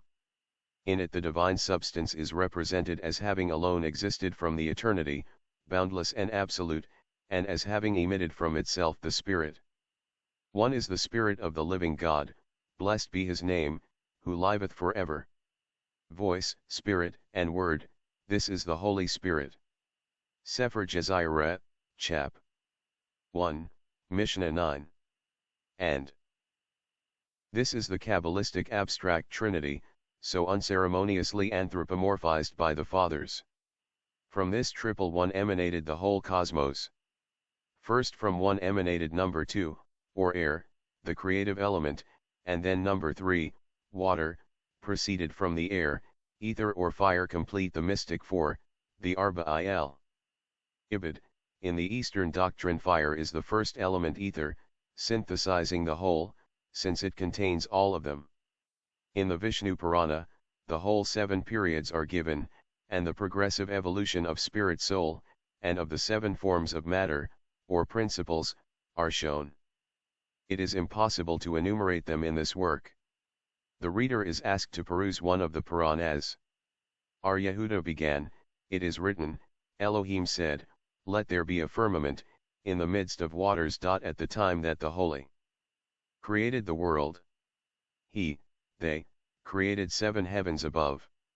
He created 7 earths below, 7 seas, 7 days, 7 rivers, 7 weeks, 7 years, 7 times, and 7,000 years that the world has been. The 7th of all the millennium. So here are 7 earths below, they are all inhabited except those which are above, and those below. And between each earth, a heaven, firmament, is spread out between each other. And there are in them, these earths, creatures who look different from each other. But if you object and say that all the children of the world came out from Adam, 448 the secret doctrine. It is not so. And the lower earths, where do they come from? They are from the chain of the earth, and from the heaven below, etc. etc. 7 Irenaeus is our witness, and a very unwilling one, too, that the Gnostics taught the same system, veiling very carefully the true esoteric meaning. This veiling, however, is identical with that of the Vishnu Purana and others. Thus Irenaeus writes of the Marcosians, they maintain that first of all the four elements, fire, water, earth, and air, were produced after the image of the primary tetrad above, and that then if we add their operations, namely, heat, cold, dryness and moisture, an exact likeness of the Ogdoad is presented. Bich 17. Only this likeness and the Ogdoad itself is a blind, just as in the 7 creations of the Vishnu Puranas, to which 2 more are added, of which the 8th, termed Anugraha, possesses both the qualities of goodness and darkness, a Sankhyan more than a Puranic idea. For Irenaeus says again, Bixxx 6, that they, the Gnostics, had a like 8th creation which was good and bad, divine and human. They affirm that man was formed on the 8th day. Sometimes they affirm that he was made on the 6th day, and at others on the 8th, unless, perchance, they mean that his earthly part was formed on the 6th day and his fleshly part, on the 8th day, these two being distinguished by them. They were so distinguished, but not as Irenaeus gives it. The Gnostics had a superior hebdomad, and an inferior one, in heaven, and a third terrestrial hebdomad, on the plane of matter. Iao, the mystery god and the regent of the moon, as given in Origen's chart, was the chief of these superior 7 heavens, hence identical with the chief of the lunar Pitris, that name being given by them to the lunar Dhyan-Kohans. They affirm that these 7 heavens are intelligent, and speak of them as being angels, writes the same Irenaeus, and adds that on this account they termed Iao Hebdomas, while his mother was called Ogdoaz, because, as he explains, she preserved the number of the first begotten and primary Ogdoad of the Pleroma. Ibid. Bi. v2.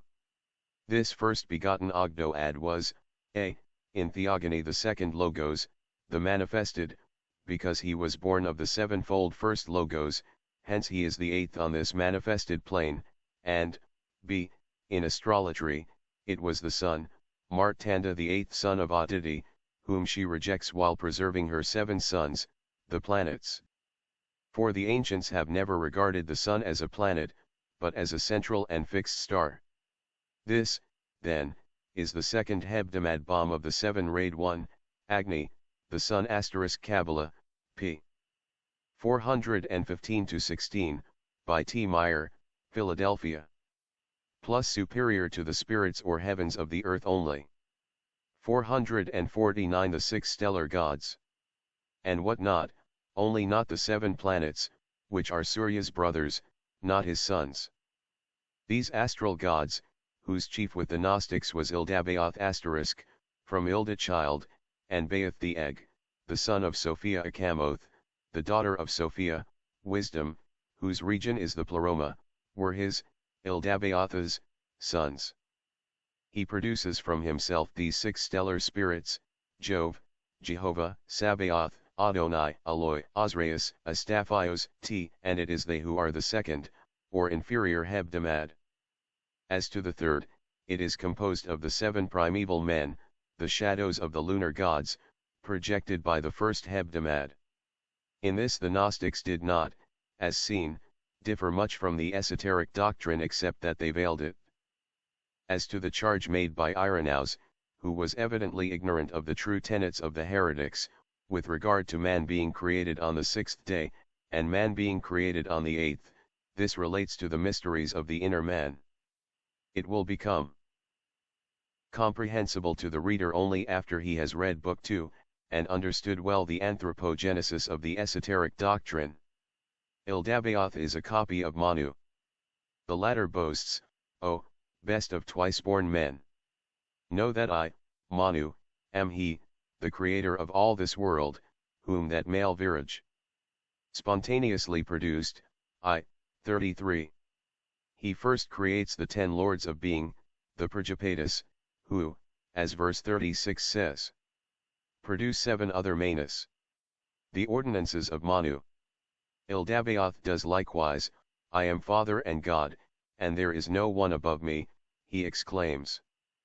For which his mother coolly puts him down by saying, do not lie, Ildabaoth, for the father of all, the first man, Anthropos, is above thee, and so is Anthropos, the son of Anthropos, Irenaus, b.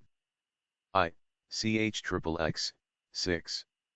This is a good proof that there were 3 Phagoi, besides the 7 born of the first, one of these being the solar Logos. And, again, who was that Anthropos himself, so much higher than Ildabaoth?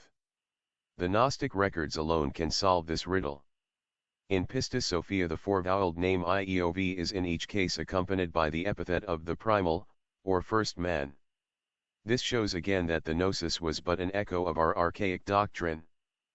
The names answering to Parabrahm, to Brahm, and Manu, the first thinking man, are composed of 1-voweled, 3-voweled, and 7-voweled sounds. Marcus, whose philosophy was certainly more Pythagorean than anything else, speaks of a revelation to him of the 7 heavens sounding each one vowel as they pronounced the 7 names of the 7 angelic hierarchies. When spirit has permeated every minutest atom of the 7 principles of cosmos, then the secondary creation, after the above-mentioned period of rest, begins. See Isis Unveiled, Vol. 2, p. 183. Plus see also King's Gnostics. Other sects regarded Jehovah as Ildabaoth himself. King identifies him with Saturn. 450 The Secret Doctrine.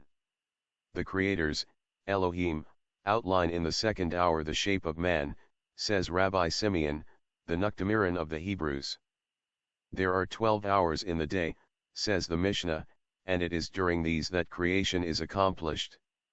The 12 hours of the day are again the dwarfed copy, the faint, yet faithful, echo of primitive wisdom. They are like the 12,000 divine years of the gods, a cyclic blind. Every day of Brahma has 14 manas, which the Hebrew Kabbalists, following, however, in this the Chaldeans, have disguised into 12 hours. The Nuktamiran of Apollonius of Tyana is the same thing. The dodecahedron lies concealed in the perfect cube, say the Kabbalists. The mystic meaning of this is, that the 12 great transformations of spirit into matter, the 12,000 divine years, take place during the 4 great ages, or the first Mahayuga. Beginning with the metaphysical and the suprahuman, it ends in the physical and purely human natures of cosmos and man. Eastern philosophy can give the number of mortal years that run along the line of spiritual and physical evolutions of the seen and the unseen, if Western science fails to do so. Primary creation is called the creation of light, spirit, and the secondary that of darkness, matter. Both are found in Genesis, chap. I, v2, and at the beginning of chapter 2.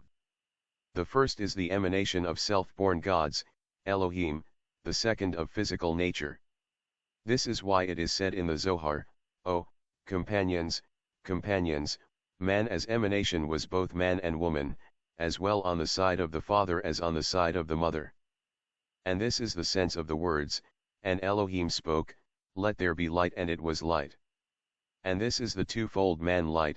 Moreover, on our plane, is darkness in the higher spheres. Man and woman on the side of the father, spirit, refers to primary creation, and on the side of the mother, matter, to the secondary. The twofold man is Adam Kadmon, the male and female abstract prototype and the differentiated Elohim. Man proceeds from the Dhyan Kohan, and is a fallen angel, a god in exile, as will be shown. In India these creations were described as follows: I. Mahatattva creation, so called because it was the primordial self-evolution of that which had to become Maha, the divine mind, conscious and intelligent, Esoterically, the spirit of the universal soul.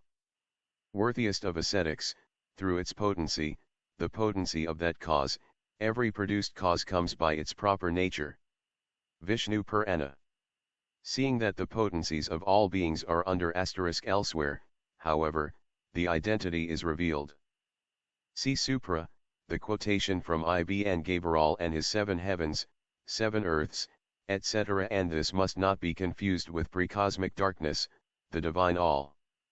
451 Many versions of the one truth. Stood only through the knowledge of that, Brahma, which is beyond reasoning, creation, and the like, such potencies are referable to Brahma. That, then, precedes the manifestation. The first was Maha, says Linga Purana, for the one, the that, is neither first nor last, but all.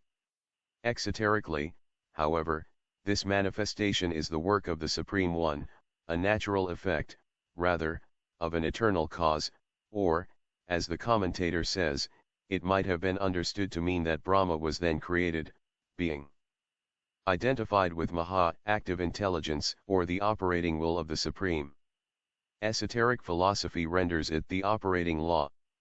It is on the right comprehension of this tenet in the Brahmanas and Puranas that hangs, we believe, the apple of discord between the 3 Vedantin sects, the Advaita, Dvaita, and the Visishtadvaitas.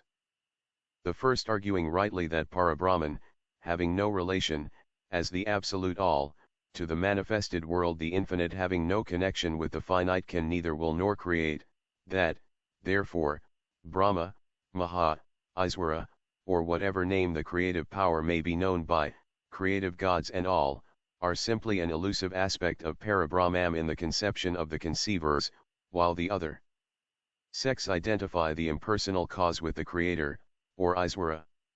Maha, or Mahabuddhi, is, with the Vaishnavas, however, divine mind in active operation, or, as Anaxagoras has it, an ordering and disposing mind, which was the cause of all things, annual $os diakos mwhtekai potnafiob. Wilson saw at a glance the suggestive connection between Maha and the Phoenician Mot, or Mut, who was female with the Egyptians, the goddess Maut, the mother which, like Maha, he says, was the first product of the mixture of spirit and matter, and the first rudiment of creation, ex connex ioni automegis spiritus prodidit. Mot. From whose seed were created all living things, repeats Brucker, I. 240, giving it a still more materialistic and anthropomorphic coloring. Nevertheless, the esoteric sense of the doctrine is seen through every exoteric sentence on the very face of the old Sanskrit texts that treat of primordial creation. The Supreme Soul, the all-permeant, sarvaga, substance of the world, having entered, been drawn, into matter, prakriti, and spirit, purusha, agitated the mutable and the immutable principles, the season of creation, manvantara, having arrived. Star. Asterisk. The nous of the Greeks, which is, spiritual or divine, mind, or mens, maha, operates upon matter in the same way, it enters into and agitates it, spiritus intusalit, totem confusa per artis. Mens agitat molem, et magno se corpore missit. In the Phoenician cosmogony, spirit mixing with its own principles gives rise to creation also. Brucker, I. 240, the Orphic triad shows an identical doctrine, for their fans, or eros, chaos, containing crude undifferentiated cosmic matter, and chronos, time, are the 3 co-operating principles, emanating from the unknowable and concealed point, which produce the work of creation. And they are the Hindu Purusha, fans, Pradna, chaos, and Kala, chronos, or time. The good Professor Wilson does not like the idea, as no Christian clergyman, however liberal, would. He remarks that as presently explained, the mixture, of the Supreme Spirit or Soul, is not mechanical, it is an influence or effect exerted upon intermediate agents which produce effects. The sentence in Vishnu Purana, as fragrance affects the mind from its proximity merely, and not from any immediate operation upon mind itself, so the supreme influenced. The elements of creation, the reverend and erudite Sanskritist correctly explains, as perfumes do not delight the mind by actual contact, but by the impression they make upon the sense of smelling, which communicates it to the mind, adding, the entrance of the supreme into spirit, as well as matter, is less intelligible than the view elsewhere taken of it, as the infusion of spirit, identified with the supreme, into prakriti or matter alone. He prefers the verse in Padma Purdna, he who is called the male, spirit, of prakriti. That same divine Vishnu entered into prakriti. This view is certainly more akin to the plastic character of certain verses in the Bible concerning the patriarchs, such as Lot, Gen. 19, 34-38, and even Adam, 4, v1, and others of a still more anthropomorphic nature. But it is just that which led humanity to phallicism, Christian religion being honeycombed with it, from the first chapter of Genesis down to the Revelation. 452 The Secret Doctrine. Esoteric doctrine teaches that the Dhyan Kohans are the collective aggregate of divine intelligence or primordial mind, and that the first Manus, the seven mind-born spiritual intelligences, are identical with the former. Hence the Quan Shi Yin, the golden dragon in whom are the seven, of stanza 3. Is the primordial Logos, or Brahma, the first manifested creative power, and the Dhyani energies are the Manus, or Manuswayam Huva collectively. The direct connection, moreover, between the Manus and Maha is easy to see. Manu is from the root man, to think, and thinking proceeds from the mind. It is, in cosmogony, the prenebular period. 2. The second creation, Buddha, was of the rudimental principles, Tanmatras, thence termed the elemental creation, Buddhasarga. It is the period of the first breath of the differentiation of the precosmic elements or matter. Buddhadai means literally the origin of the elements, and precedes Buddhasarga the creation or differentiation of those elements in primordial akasa, chaos or vacuity. In the Vishnu Purana it is said to proceed along, and belong to, the triple aspect of ahankara, translated egotism, but meaning rather that untranslatable term the I amness, that which first issues from Maha, or divine mind, the first shadowy outline of selfhood, for pure ahankara becomes passionate and finally rudimental. All these sentences are quoted from Vishnu Purana, Book I, ch. V plus Vishnu is both Butsa, Lord of the elements, and all things, and Viswarupa, universal substance or soul. The seven creations. Initial, it is the origin of conscious as of all unconscious being, though the esoteric school rejects the idea of anything being unconscious save on this, plane of illusion and ignorance. At this stage of the second creation, the second hierarchy of the Manus appear, the Dhyan Kohans or Devas, who are the origin of form, Rupa the Chitrazi Kandana, bright-crested, or the Riksha those rishis who have become the informing souls of the seven stars, of the Great Bear. In astronomical and cosmogonical language this creation relates to the first stage of cosmic life, the fire mist period after its chaotic stage, when atoms issue from Laya. 3. The third, the Indriya, was the modified form of ahankara, the conception of I, from aham, I, termed the organic creation, or creation of the senses, Indriyaka. These three were the prakrita creation, the discrete developments of indiscrete nature preceded by the indiscrete principle. Preceded by, ought to be replaced here with beginning by, buddhi, for the latter is neither a discrete nor an indiscrete quantity, but partakes of the nature of both, in man as in cosmos, a unit, a human monad on the plane of illusion. When once freed from the three forms of ahankara and liberated from its terrestrial manas, buddhi becomes truly a continued quantity, both in duration and extension, because eternal and immortal. Earlier it is stated, that the third creation abounding with the quality of goodness, is termed Urdhvasrotas, and a page or two further the Urdhvasrotas creation is referred to as the sixth creation. That of the divinities, p. 75. This shows plainly that earlier as well as later Manvantaras have been purposely confused, to prevent the pro*c concerning their post-types. The treatise written by Trithemius, Agrippa's master, 16th Cent. Concerning the 7 secondaries, or spiritual intelligences, who, after God, actuate the universe, giving out, besides secret cycles and several prophecies, certain facts and beliefs about the genii, or the Elohim, which preside over and guide the septenary stages of the world's course. Plus from the first, the Orientalists have found themselves beset by great difficulties with regard to any possible order in the Puranic creations. Brahma is very often confused with Brahma, by Wilson, for which he is criticized by his successors. The original Sanskrit texts are preferred by Mr. Fitz-Edward Hall for the translation of Vishnu Purana and texts, to those used by Wilson. Had Professor Wilson enjoyed the advantages which are now at the command of the student of Indian philosophy, unquestionably he would have expressed himself differently, as said by the editor of his works. This reminds one of the answer given by one of Thomas Taylor's admirers to those scholars who criticized his translations of Plato. Thomas Taylor may have had less knowledge of the Greek than his critics have, but he understood Plato far better than they do, he said.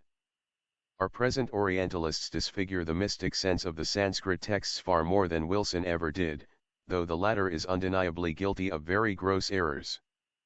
454 The Secret Doctrine. Feign from perceiving the truth.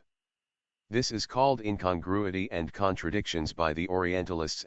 This creation of the immortals, the Devasarga, is the last of the first series, and has a universal reference, namely, to evolutions in general, not specifically to our Manvantara, but the latter begins with the same over and over again, showing that it refers to several distinct kalpas. For it is said at the close of the past, Padma, Kalpa the divine Brahma awoke from his night of sleep and beheld the universe void. Then Brahma is shown going once more over the 7 creations in the secondary stage of evolution, repeating the first 3 on the objective plane. 4.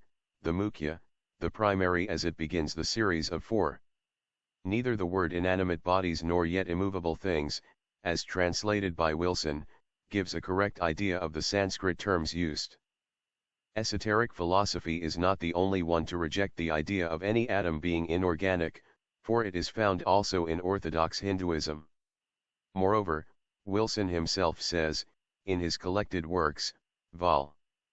Hi, p. 381, all the Hindu systems consider vegetable bodies as endowed with life. Charchara, or the synonymous Sthavara and Jangama, is, therefore, inaccurately rendered by animate and inanimate, sentient beings, and unconscious, or conscious and unconscious beings, etc., etc. Locomotive and fixed would be better, since trees are considered to possess souls. Mukhya is the creation or organic evolution of the vegetable kingdom. In this secondary period, the 3 degrees of elemental or rudimental kingdoms are evolved in this world, corresponding inversely in order to the 3 Prakritic creations during the primary period of Brahma's activity. As in that period, in the words of Vishnu Purana, the first creation was that of Maha, intellect, the second, of Tanmatras, rudimental principles, and the third, that of the senses, Indrayaka. In this one, the order of the elemental forces stands thus: 1. The nascent centers of force, intellectual and physical. 2. The rudimental principles, nerve force, so to say, and 3. Nascent apperception, which is the Maha of the lower kingdoms, especially developed in the third order of elementals. These are succeeded by the asterisk. The 3 creations beginning with intelligence are elemental, but the 6 creations which proceed from the series of which intellect is the first are the work of Brahma, Vau Pumna. Here creations mean everywhere stages of evolution. Maha, intellect, or mind, which corresponds with Manas, the former being on the cosmic, and the latter on the human plane, stands here, too, lower than Buddhi or superdivine intelligence. Therefore, when we read in Linga Purana that the first creation was that of Maha, intellect being the first in manifestation, we must refer that, specified, creation to the first evolution of our system or even our Earth, none of the preceding ones being discussed in the Pumnas, but only occasionally hinted at. Creations continued. Objective kingdom of minerals, in which latter that apperception is entirely latent, to redevelop only in the plants. The Mukhya creation, then, is the middle point between the three lower and the three higher kingdoms, which represent the seven esoteric kingdoms of cosmos, as of earth. The Tiryaksrotas, or Tiryagyonya, creation / that of the sacred animals, corresponding only on earth, to the dumb animal creation. That which is meant by animals, in primary creation, is the germ of awakening consciousness or of apperception, that which is faintly traceable in some sensitive plants on earth and more distinctly in the protistic Manira. On our globe, during the first round, animal creation precedes that of man, while the former, or mammal, evolves from the latter in our fourth round on the physical plane, in round I. The animal atoms are drawn into a cohesion of human physical form, while in round 4, the reverse occurs according to magnetic conditions developed during life. And this is metempsychosis, see Mineral Monad in 5 Years of Theosophy, p. 276. This fifth stage of evolution, called exoterically creation, may be viewed in both the primary and secondary periods, one as the spiritual and cosmic, the other as the material and terrestrial. It is archebiosis, or life origination, so far, of course, as the manifestation of life on all the 7 planes is concerned. It is at this period of evolution that the absolutely eternal universal motion, or vibration, that which is called in esoteric language the great breath, differentiates in the primordial, first manifested atom. More and more, as chemical and physical sciences progress, does this occult axiom find its corroboration in the world of knowledge, the scientific hypothesis, that even the simplest elements of matter are identical in nature and differ from each other only owing to the variety of the distributions of atoms in the molecule or speck of substance, or by the modes of its atomic vibration, gains every day more ground. Thus, as the differentiation of the primordial germ of life has to precede the evolution of the Dhyan Kohan of the third group or hierarchy of being in primary creation, before those gods can become Rupa, embodied in their first ethereal form, so animal creation has to precede, Professor Wilson translates it, as though animals were higher on the scale of creation than divinities, or angels, although the truth about the devas is very plainly stated further on. This creation, says the text, is both primary, prakrita, and secondary, vakrita. It is the latter, as regards the origin of the gods from Brahma, the personal anthropomorphic creator of our material universe. It is the former primary, as affecting Rudra, who is the immediate production of the first principle. Rudra is not alone a title of Siva, but embraces agents of creation, angels and men, as will be shown further on. Plus neither plant nor animal, but an existence between the two. 456 The Secret Doctrine. For that same reason, divine man on earth. And this is why we find in the Puranas, the fifth, the Tiryagyonya creation, was that of animals, and, 6. The Urdhvasrota's creation, or that of divinities, Vishnu Purana Book I Chap. I. But these, divinities, are simply the prototypes of the first race, the fathers of their mind-bomb progeny with the soft bones. It is these who became the evolvers of the sweat-born and expression explained in Book 2. Finally, the sixth creation is followed, and creation in general, closed by, 7. The evolution of the Arvaksrotas beings, which was the seventh, and was that of man, Vishnu Purana, Book I. The eighth creation mentioned is no creation at all, it is a blind again, for it refers to a purely mental process, the cognition of the ninth creation, which, in its turn, is an effect, manifesting in the secondary of that which was a creation in the primary, prakrita, creation, the eighth, then, called antagraha, the Pratyayasarga or the intellectual creation of the Sankhyas, explained in Karika, v 46, p 146, is that creation of which we have a perception in its esoteric aspect and to which we give intellectual assent, anugraha, in contradistinction to organic creation. It is the correct perception of our relations to the whole range of gods and especially of those we bear to the Kumar as the so-called ninth creation, which is in reality an aspect of or reflection of the sixth in our Manvantara, the Vaivasvata. There is a ninth, the Kumara creation, which is both primary and secondary, says Vishnu Purana, the oldest of such texts. J. The Kumaras, explains an esoteric text. Asterisk created beings explains Vishnu Purana, although they are destroyed, in their individual forms, at the periods of dissolution, yet being affected by the good or evil acts of former existences, are never exempted from their consequences. And when Brahma produces the world anew, they are the progeny of his will. Collecting his mind into itself, yoga willing, Brahma creates the four orders of beings termed gods, demons, progenitors, and men. Progenitors meaning the prototypes and evolvers of the first root race of men. The progenitors are the Pitris, and are of 7 classes. They are said in exoteric mythology to be born of Brahma's side, like Eve from the rib of Adam.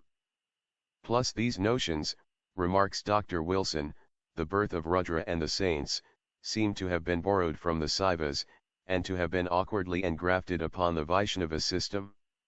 The esoteric meaning ought to have been consulted before venturing such a hypothesis.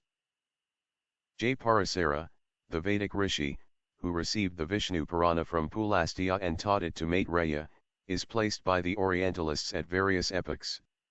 As correctly observed, in the Hindu class. Did. Speculations as to his era differ widely from 575 BC to 1391 BC, and cannot be trusted.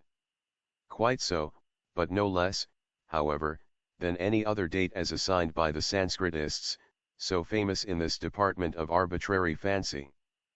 457 Who the Kumaras are the Dhyanis, derived immediately from the Supreme Principle, who reappear in the Vaivasvata Manu period, for the progress of mankind. Asterisk the commentator of the Vishnu Purana corroborates it, by remarking that these sages live as long as Brahma, and they are only created by him in the first kalpa, although their generation is very commonly and inconsistently introduced in the Varaha, or Padma Kalpa, the secondary. Thus, the Kumaras are, exoterically, the creation of Rudra or Nilalohita, a form of Siva, by Brahma, and of certain other mind-born sons of Brahma. But, in the esoteric teaching, they are the progenitors of the true spiritual self in the physical man, the higher Prajapati, while the Pitris, or lower Prajapati, are no more than the fathers of the model, or type of his physical form, made in their image. 4, and occasionally 5, are mentioned freely in the exoteric texts, 3 Kumaras being secret. T. Compare what is said of the fallen angels in Book 2. The exoteric 4 are, Sanat Kumara, Sananda, Sanika, and Sanatana, and the esoteric 3 are, Sana, Kapila, and Sanatsujata. Special attention is once more drawn to this class of Dhyan Kohans, for herein lies the mystery of generation and heredity hinted at in Book I. See the 4 orders of angelic beings, comment on stanza 7. Book 2 explains their position in the divine hierarchy. Meanwhile, let us see what the exoteric texts say about them. They do not say much, nothing to him who fails to read between the lines.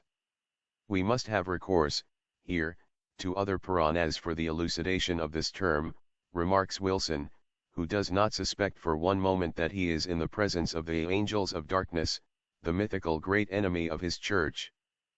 Therefore, he contrives to elucidate no more than that these divinities, declining to create progeny pound, and thus rebelling against Brahma, remained, as the name asterisk they may indeed mark a special or extra creation, since it is they who, by incarnating themselves within the senseless human shells of the 2 first root races, and a great portion of the 3rd root race, create, so to speak, a new race, that of thinking, self-conscious, and divine men. Plus the four Kilmaras, are, the mind-born sons of Brahma. Some specify 7, h. Class. Did, all these 7 Vedatra, the patronymic of the Kilmaras, the Maker's sons, are mentioned and described in Iswara Krishna's Sankhya Karika with the commentary of Gaudapadacharya, Sankaracharya's Paraguru, attached to it. It discusses the nature of the Kilmaras, though it refrains from mentioning by name all the 7 Kilmaras, but calls them instead the 7 sons of Brahma, which they are, as they are created by Brahma in Rudra. The list of names it gives us is Sanaka, Sanandana, Sanatana, Kapila, Ribhu, and Panchasika. But these are again all aliases. So untrustworthy are some translations of the Orientalists that in the French translation of Harivamsa, it is said the 7 Prajapati, Rudra, Skanda, his son, and Sanat Kilmara proceeded to create beings. Whereas, as Wilson shows, the original is, these 7 created progeny, and so did Rudra, but Skanda and Sanat Kilmara, restraining their power, abstained from creation. The 4 orders of beings are referred to sometimes as Amhamsi, which Wilson renders, literally waters, and believes it a mystic term. It is one, no doubt, but he evidently failed to catch the real esoteric meaning.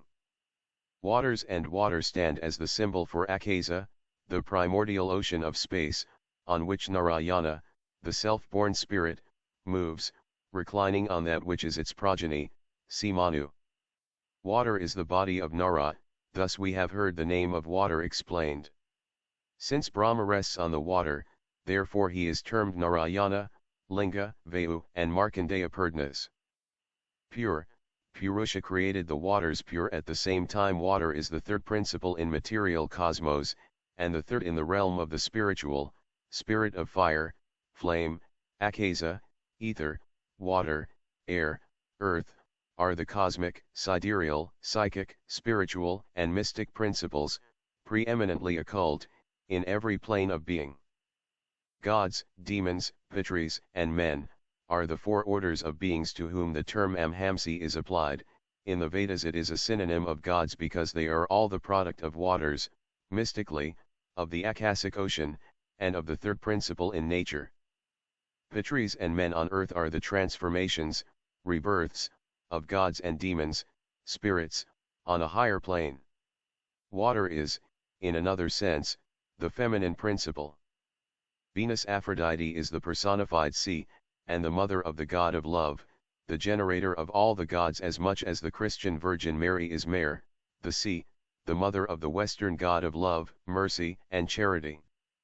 If the student of esoteric philosophy thinks deeply over the subject, he is sure to find out all the suggestiveness of the term Amhamsi, in its manifold relations to the Virgin in heaven, to the celestial Virgin of the alchemists, and even to the waters of grace of the modern Baptist. 458 The secret doctrine of the first implies, ever boys, Kilmaras, that is, ever pure and innocent, whence their creation is also called the Kilmara. Book I. Chap. V. Vishnu Purana. The Puranas, however, may afford a little more light. Being ever as he was Bam, he is here called a youth, and hence his name is well known as Sanat Kilmara, Linga Purana, prior section LXX. 174, in the Saiva Purana, the Kilmaras are always described as yogins. The Karma Purana, after enumerating them, says, these 5, O Brahmins, were yogins, who acquired entire exemption from passion. They are 5, because 2 of the Kilmaras fell. Of all the 7 great divisions of Dhyankohans, or Devas, there is none with which humanity is more concerned than with the Kilmaras. Imprudent are the Christian theologians who have degraded them into fallen angels, and now call them Satan and demons, as among these heavenly denizens who refuse to create, the Archangel Michael, the greatest patron saint of Western and Eastern churches, under his double name of Saint Michael and his supposed copy on earth, Saint George conquering the dragon, has to be allowed one of the most prominent places. See Book 2, The Sacred Dragons and Their Slayers. The Kumaras, the mind-bomb sons of Brahmarudra, or Siva, 459. The patron guide of Israel. The howling and terrific destroyer of human passions and physical senses, which are ever in the way of the development of the higher spiritual perceptions and the growth of the inner eternal man mystically / are the progeny of Siva, the Mahadaji, the great patron of all the yogis and mystics of India. They themselves, being the virgin ascetics, refused to create the material being man. Well may they be suspected of a direct connection with the Christian archangel Michael, the virgin combatant of the dragon Apophis, whose victim is every soul united too loosely to its immortal spirit, the angel who, as shown by the Gnostics, refused to create just as the Kumaras did. See Book 2, The Mystic Dragons and Their Slayers. Does not that patron angel of the Jews preside over Saturn, Siva or Rudra, and the Sabbath, the day of Saturn? Is he not shown of the same essence with his father, Saturn, and called the son of time, Cronus, or Kadla? Time, a form of Brahma, Vishnu and Siva. And is not old time of the Greeks, with its scythe and sand glass, identical with the Ancient of Days of the Kabbalists, the latter ancient being one with the Hindu Ancient of Days, Brahma, in his triune form, whose name is also Sanat, the Ancient? Every Kumara bears the prefix of Sanat and Sana, and Saniskara is Saturn, the planet, Sani and Sara, the king Saturn whose secretary in Egypt was thought Hermes I. They are thus identified both with the planet and the god, Siva, who are, in their turn, shown the prototypes of Saturn, who is the same as Bel, Baal, Siva, and Jehovah Sabaoth, the angel of whose face is Michael. Ba5d, V who is as God. He is the patron, and guardian angel of the Jews, as Daniel tells us, v. 21, and, before the Kumaras were degraded, by those who were ignorant of their very name, into demons and fallen angels, the Greek Ophites, the occultly inclined predecessors and precursors of the Roman Catholic Church after its secession and separation from the primitive Greek Church, had identified Michael with their Ophiomorphos, the rebellious and opposing spirit. This means nothing more than the reverse aspect, symbolically, of Ophi's divine wisdom or Christos. In the Talmud, Michael, is prince of water and the chief of the seven spirits, for the same reason that his prototype, among many others, Sanatsujata, Sivarudra is the destroyer, as Vishnu is the preserver, and both are the regenerators of spiritual as well as of physical nature. To live as a plant, the seed must die. To live as a conscious entity in the eternity, the passions and senses of man must first die before his body does. To live is to die and to die is to live, has been too little understood in the West. Siva, the destroyer, is the creator and the savior of spiritual man, as he is the good gardener of nature. He weeds out the plants, human and cosmic, and kills the passions of the physical, to call to life the perceptions of the spiritual, man. 460 The Secret Doctrine. The chief of the Kumaras is called Amhamsi, waters, according to the commentary on Vishnu Purana. Why? Because the waters is another name of the great deep, the primordial waters of space or chaos, and also means mother, Amba, meaning Aditi, and Akasa, the celestial virgin mother of the visible universe. Furthermore, the waters of the flood are also called the great dragon, or Ophis, Ophiomorphos. The Rudras will be noticed in their septenary character of fire spirits in the symbolism attached to the stanzas in Book 2. There we shall also consider the cross, 3+4, under its primeval and later forms, and shall use for purposes of comparison the Pythagorean numbers side by side with Hebrew metrology. The immense importance of the number 7 will thus become evident, as the root number of nature. We shall examine it from the standpoints of the Vedas and the Chaldean scriptures, as it existed in Egypt thousands of years BC, and as treated in the Gnostic records. We shall show how its importance as a basic number has gained recognition in physical science, and We shall endeavor to prove that the importance attached to the number 7 throughout all antiquity was due to no fanciful imaginings of uneducated priests, but to a profound knowledge of natural law. 14. The four elements. Metaphysically and esoterically there is but one element in nature, and at the root of it is the deity, and the so-called 7 elements, of which 5 have already manifested and asserted their existence, are the garment, the veil, of that deity, direct from the essence whereof comes man, whether physically, psychically, mentally or spiritually considered. 4 elements only are generally spoken of in later antiquity, 5 admitted only in philosophy. For the body of ether is not fully manifested yet, and its noumenon is still the omnipotent Father Aether, the synthesis of the rest. But what are these elements whose compound bodies have now been discovered by chemistry and physics to contain numberless sub-elements, even the 60 or 70 of which no longer embrace the whole number suspected? Vide Addenda, 11 and 12, quotations from Mr. Crookes' lectures. Let us follow their evolution from the historical beginnings, at any rate. The 4 elements were fully characterized by Plato when he said that they were that which composes and decomposes the compound bodies. 461 on the elements. Hence cosmolatry was never, even in its worst aspect, the fetishism which adores or worships the passive external form and matter of any object, but looked ever to the noumenon therein. Fire, air, water, earth, were but the visible garb, the symbols of the informing, invisible souls or spirits, the cosmic gods to whom worship was offered by the ignorant, and simple, respectful recognition by the wiser. In their turn the phenomenal subdivisions of the noumenal elements were informed by the elementals, so-called, the nature spirits of lower grades. In the Theogony of Machus, we find ether first, and then the air, the 2 principles from which ilum the intelligible, nut/ol, God, the visible universe of matter, is bomb**. In the Orphic hymns, the eros fans evolves from the spiritual egg, which the /ethereal winds impregnate.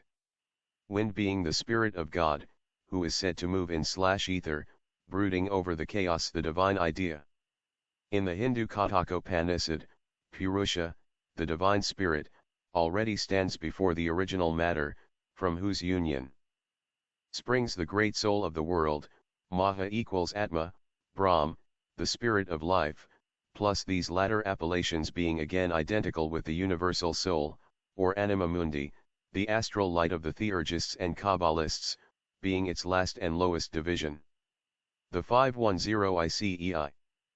Attached to the 4 great divisions of our cosmic world, and it is with justice that Kreutzer defines those primitive beliefs as a species of magism, a psychic paganism, and a deification of potencies, a spiritualization which placed the believers in a close community with these potencies.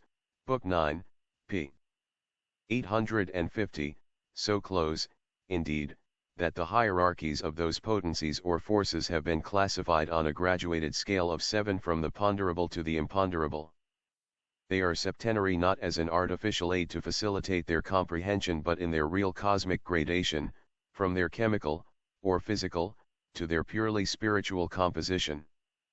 Gods with the ignorant masses, gods independent and supreme, demons with the fanatics, who, intellectual as they often may be, are unable to understand the spirit of the philosophical sentence, in pluribus unum. With the Hermetic philosopher they are forces relatively blind, or intelligent, according to which of the principles in them he deals with. It required long millenniums before they found themselves, in our cultured age, finally degraded into simple chemical elements. At any rate, good Christians, and especially the biblical Protestants, *movers, Voinizer, 282. Plus Weber, Acad. Forels, 213, 214, etc. 462. The Secret Doctrine ought to show more reverence for the 4 elements, if they would show any for Moses. For the Bible manifests the consideration and mystic significance in which they were held by the Hebrew lawgiver, on every page of the Pentateuch. The tent which contained the Holy of Holies was a cosmic symbol, sacred, in one of its meanings, to the elements, the four cardinal points, and ether. Josephus shows it built in white, the color of ether.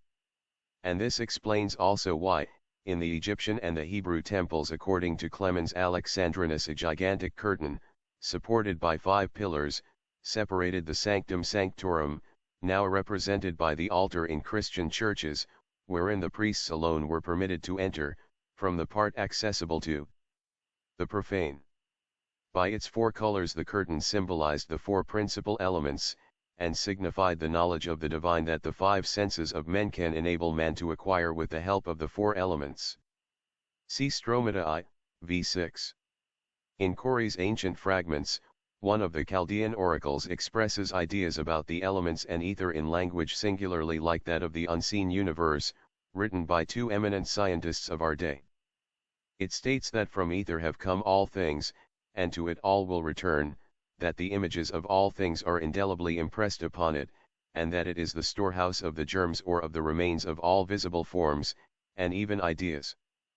It appears as if this case strangely corroborates our assertion that whatever discoveries may be made in our days will be found to have been anticipated by many thousand years by our simple-minded ancestors. Isis unveiled. Whence came the 4 elements and the malachim of the Hebrews? They have been made to merge, by a theological sleight of hand on the part of the rabbins and the later fathers of the church, into Jehovah, but their origin is identical with that of the cosmic gods of all other nations. Their symbols, whether born on the shores of the Oxus, on the burning sands of Upper Egypt, or in the wild forests, weird and glacial, which cover the slopes and peaks of the sacred snowy mountains of Thessaly, or again, in the pampas of America, their symbols, we repeat, when traced to their source, are ever one and the same.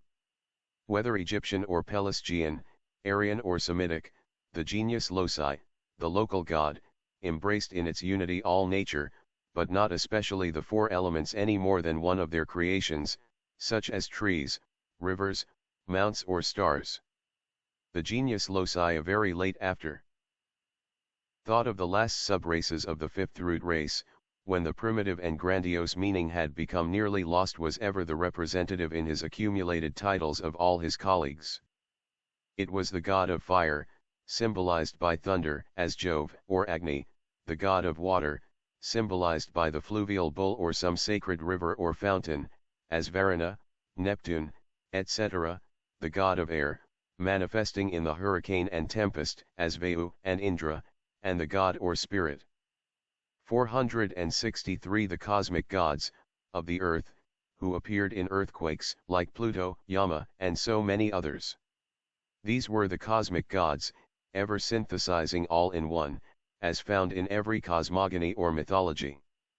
Thus, the Greeks had their Dodonine Jupiter, who included in himself the 4 elements and the 4 cardinal points, and who was recognized, therefore, in Old Rome under the pantheistic title of Jupiter Mundus, and who now, in modern Rome, has become the Deus Mundus, the one mundane God, who is made to swallow all others in the latest theology by the arbitrary decision of his special ministers.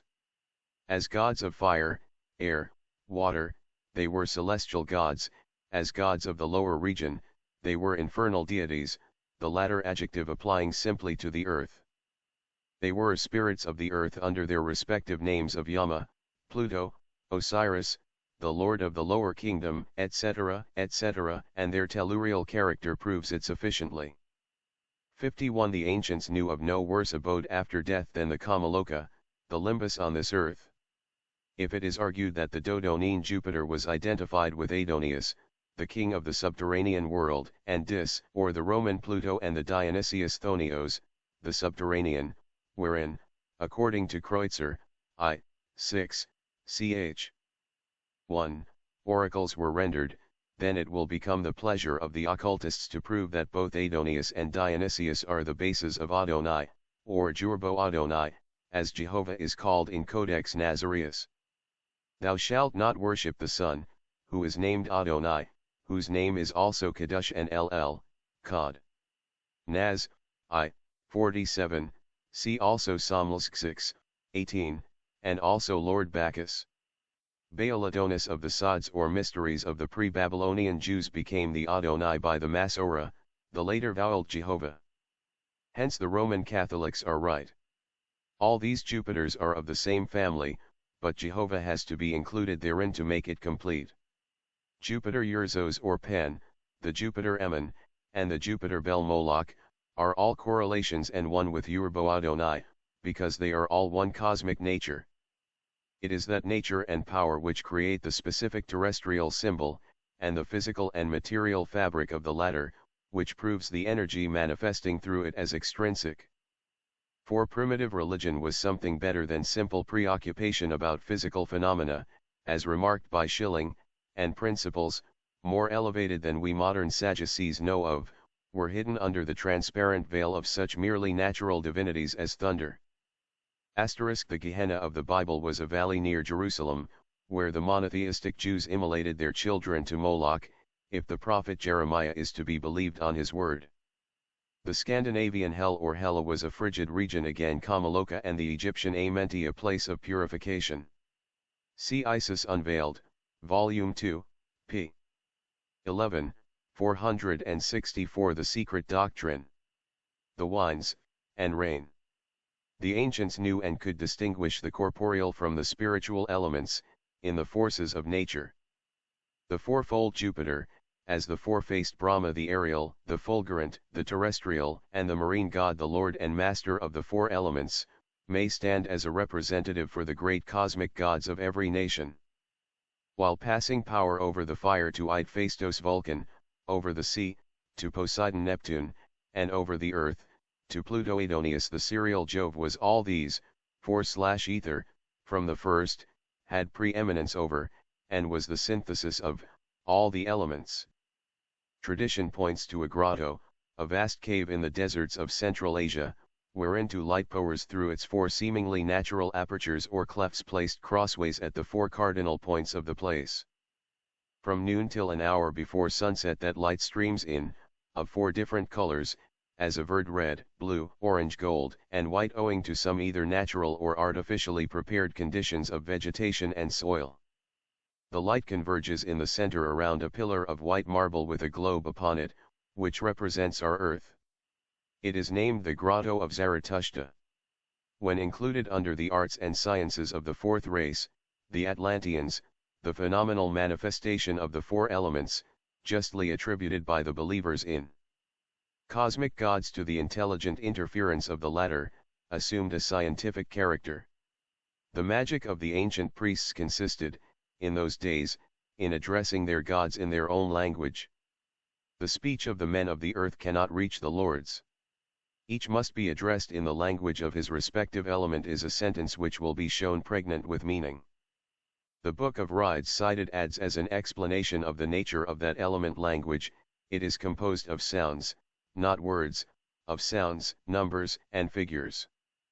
Who knows how to blend the three, will call forth the response of the superintending power, the regent god of the specific element needed.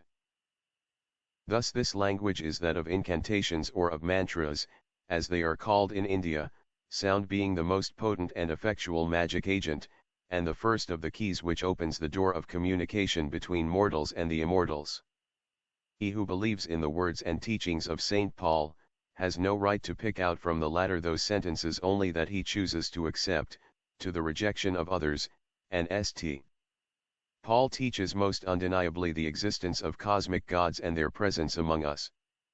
Paganism preached a dual and simultaneous evolution, creation spiritualum ac mundanum, as the Roman Church has it ages before the advent of that Roman Church. Exoteric phraseology has changed little with respect to divine hierarchies since the most palmy days of paganism, or idolatry. Names alone have changed. 465 A Confession of Science. Along with claims which have now become false pretenses. For when Plato put in the mouth of the highest principle Father Aether or Jupiter these words, for instance, the gods of whom I am the maker, Apifex, as I am the father of all their works, operum parens, he knew the spirit of this sentence as fully, we suspect, as St. Paul did, when saying, "For though there be that are called gods, whether in heaven or in earth, as there be gods many and lords many," etc., 1 Cor 8. 5. Both knew the sense and the meaning of what they put forward in such guarded terms.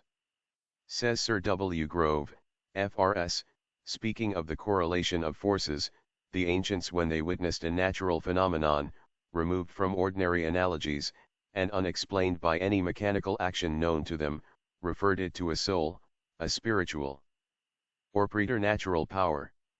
Air and gases were also at first deemed spiritual, but subsequently they became invested with a more material character, and the same words naftia, spirit, etc., were used to signify the soul or a gas. The very word gas, from Geist, a ghost, or spirit, affords us an instance of the gradual transmutation of a spiritual into a physical conception. p. 89. This, the great man of science, in his preface to the 5th edition of Correlation of Physical Forces, considers as the only concern of exact science, which has no business to meddle with the causes. Cause and effect, he explains, are therefore, in their abstract relation to these forces, words solely of convenience. We are totally unacquainted with the ultimate generating power of each and all of them, and probably shall ever remain so. We can only ascertain the norma of their actions. We must humbly refer their causation to one omnipresent influence, and content ourselves with studying their effects and developing, by experiment, their mutual relations. p. 14. This policy once accepted, and the system virtually admitted in the above quoted words, namely, the spirituality of the ultimate generating power, it would be more than illogical to refuse to recognize this quality which is inherent in the material elements, or rather, in their we cannot be taken to task by the Protestants for interpreting the verse from the Corinthians as we do.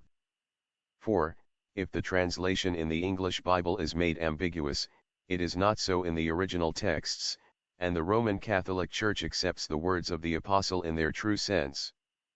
For a proof, see the commentaries on St. Paul's epistles, by St. John Chrysostom, directly inspired by the Apostle, and who wrote under his dictation, as we are assured by the Marquis de Merville, whose works are approved by Rome. And St. Chrysostom says, commenting on that special verse, and, though there are, in fact, they who are called gods. For it seems, there are really several gods withal, and for all that, the God principle and the superior God ceasing to remain essentially one and indivisible.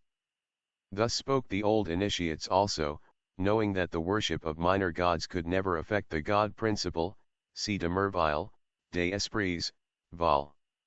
2, 322. 466. The secret doctrine. Pounds as present in the fire, air, water, or earth. The ancients knew these powers so well, that, while concealing their true nature under various allegories, for the benefit, or to the detriment, of the uneducated rabble, they never departed from the multiple object in view, while inverting them.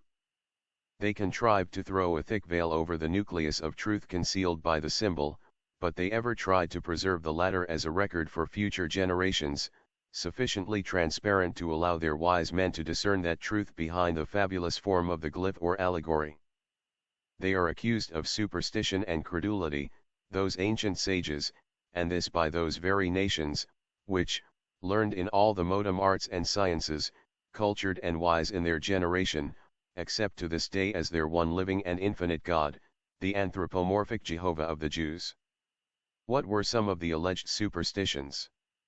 Hesiod believed, for instance, that the winds were the sons of the giant Typhoeus, who were chained and unchained at will by Aeolus, and the polytheistic Greeks accepted it along with Hesiod.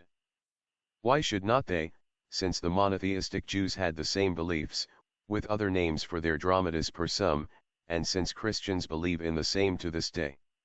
The Hesiodic Aeolus, Boreas, etc., etc., were named Kadim, Zaphon, Daran, and Ruach Hajan by the chosen people of Israel. What is, then, the fundamental difference? While the Hellenes were taught that Aeolus tied and untied the wines, the Jews believed as fervently that their Lord God, with smoke coming out of his nostrils and fire out of his mouth, rode upon a cherub and did fly, and was seen upon the wings of the wind. 2 Sam, XXII. 9 and 11. The expressions of the two nations are either both figures of speech, or both superstitions. We think they are neither, but only arise from a keen sense of oneness with nature, and a perception of the mysterious and the intelligent behind every natural phenomenon, which the moderns no longer possess. Nor was it superstitious in the Greek pagans to listen to the oracle of Delphi, when, at the approach of the fleet of Xerxes, that oracle advised them to sacrifice to the wines, if the same has to be regarded as divine worship in the Israelites, who sacrificed as often to the wind and fire, especially to the latter element. Do they not say that their God is a consuming fire, Dent 4, 24, who appear generally as fire and encompassed by fire? And did not Elijah seek for him, the Lord, in the great strong wind, and in the earthquake? Do not the Christians repeat the same after them? Do not they, moreover, sacrifice to this day, to the same God of wind and water? They do, because special prayers for rain, dry weather, trade winds, and the calming of storms on the seas exist to this hour in the prayer books of the three Christian churches, and the several hundred sects of the Protestant religion. 467. The fighting gods offer them to their God upon every threat of calamity. The fact that they are no more answered by Jehovah, than they were, probably, by Jupiter Pluvius, does not alter the fact of these prayers being addressed to the power or powers supposed to rule over the elements, or of these powers being identical in paganism and Christianity. Or have we to believe that such prayers are crass idolatry and absurd superstition only when addressed by a pagan to his idol, and that the same superstition is suddenly transformed into praiseworthy piety and religion whenever the name of the celestial addressee is changed? But the tree is known by its fruit. And the fruit of the Christian tree being no better than that of the tree of paganism, why should the former command more reverence than the latter? Thus, when we are told by the Chevalier Drache, a converted Jew, and the Marquis de Merville, a Roman Catholic fanatic of the French aristocracy, that in Hebrew lightning is a synonym of fury, and is always handled by an evil spirit, that Jupiter Fulgur or Fulgurans is also called by the Christians Calicius, and denounced as the soul of lightning, its daemon asterisk, we have either to apply the same explanation and definitions to the Lord God of Israel, under the same circumstances, or renounce our right of abusing the gods and creeds of other nations. The foregoing statements, emanating as they do from two ardent and learned Roman Catholics, are, to say the least, dangerous, in the presence of the Bible and its prophets. Indeed, if Jupiter, the chief daemon of the pagan Greeks, hurled his deadly thunderbolts and lightnings at those who excited his wrath, so did the Lord God of Abraham and Jacob. We find in I Samuel, that the Lord thundered from heaven, and the Most High uttered his voice, and he sent out arrows, thunderbolts, and scattered them, Saul's armies, with lightning, and discomfort them. Chap. XXII 14,15. The Athenians are accused of having sacrificed to Boreas, and this demon is charged with having submerged and wrecked 400 ships of the Persian fleet on the rocks of Mount Pelion, and of having become so furious that all the magi of Xerxes could hardly counteract it by offering contra-sacrifices to Tethys Herodotus Polym CXC. Very fortunately, no authenticated instance is on the records of Christian wars showing a like catastrophe on the same scale happening to one Christian fleet owing to the prayers of its enemy another Christian nation. But this is from no fault of theirs, for each prays as ardently to Jehovah for the destruction of the other, as the Athenians prayed to Boreas. Both resorted to a neat little piece of black magic condom of such abstinence from divine interference being hardly due to lack of asterisk cosmolatry, p. 415-468. The secret doctrine. Prayers, sent to a common Almighty God for mutual destruction. Where, then, shall we draw the line between pagan and Christian? And who can doubt that all Protestant England would rejoice and offer thanks to the Lord, if, during some future war, 400 ships of the hostile fleet were to be wrecked owing to such holy prayers? What is, then, the difference, we ask again, between a Jupiter, a Boreas, and a Jehovah? No more than this: the crime of one's own next of kin, say of one's father, is always excused and often exalted, whereas the crime of our neighbor's parent is ever gladly punished by hanging. Yet the crime is the same. So far the blessings of Christianity do not seem to have made any appreciable advance on the morals of the converted pagans. The above is not a defense of pagan gods, nor is it an attack on the Christian deity, nor does it mean belief in either. The writer is quite impartial, and rejects the testimony in favor of either, neither praying to, believing in, nor dreading any such personal and anthropomorphic God. The parallels are brought forward simply as one more curious exhibition of the illogical and blind fanaticism of the civilized theologian. For, so far, there is not a very great difference between the two beliefs, and there is none in their respective effects upon morality, or spiritual nature. The light of Christ shines upon as hideous features of the animal man now, as the light of Lucifer did in days of old. Those unfortunate heathens in their superstition regard even the elements as something that has comprehension. They still have faith in their idol Vayu the god, or, rather, demon of the wind and air. They firmly believe in the efficacy of their prayers, and in the powers of their Brahmins over the winds and storms. The missionary Lavoisier, of Cochin, in the journal des Colonies. In reply to this, we may quote from Luke 8:24, and he, Jesus, arose and rebuked the wind and the raging of the water, and they ceased, and there was a calm. And here is another quotation from a prayer book. O Virgin of the Sea, Blessed Mother, and Lady of the Waters, stay thy waves. Etc., etc. Prayer of the Neapolitan and Provençal sailors, copied textually from that of the Phoenician mariners to their virgin goddess Astarte. The logical and irrepressible conclusion arising from the parallels brought forward, and the denunciation of the missionary, is this: the commands of the Brahmins to their element gods not remaining ineffectual, the power of the Brahmins is thus placed on a par with that of Jesus. Moreover, Astarte is shown not a whit weaker in potency than the Virgin of the Sea of Christian sailors. It is not enough to give a dog a bad name, and then hang him; the dog has to be proven guilty. Boreas and Astarte may be devils in theological 469. Prayer is often sorcery. Fancy, but, as just remarked, the tree has to be judged by its fruit. And once the Christians are shown as immoral and wicked as the pagans ever were, what benefit has humanity derived from its change of gods and idols? That, however, which God and the Christian saints are justified in doing, becomes a crime, if successful, in simple mortals. Sorcery and incantations are regarded as fables now, yet from the day of the Institutes of Justinian down to the laws against witchcraft of England and America, obsolete but not repealed to this day, such incantations, even when only suspected, were punished as criminal. Why punish a chimera? And still we read of Constantine, the emperor, sentencing to death the philosopher Sopatris for unchaining the winds, and thus preventing ships loaded with grain from arriving in time to put an end to famine. Pausanias, when affirming that he saw with his own eyes men who by simple prayers and incantations stopped a strong hailstorm, is derided. This does not prevent modern Christian writers from advising prayer during storm and danger, and believing in its efficacy.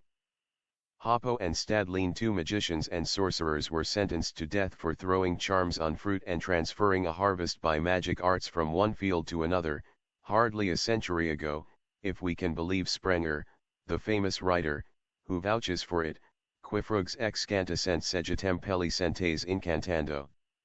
Let us close by reminding the reader that, without the smallest shadow of superstition, one may believe in the dual nature of every object on earth, in the spiritual and the material, the visible and the invisible nature, and that science virtually proves this, while denying its own demonstration.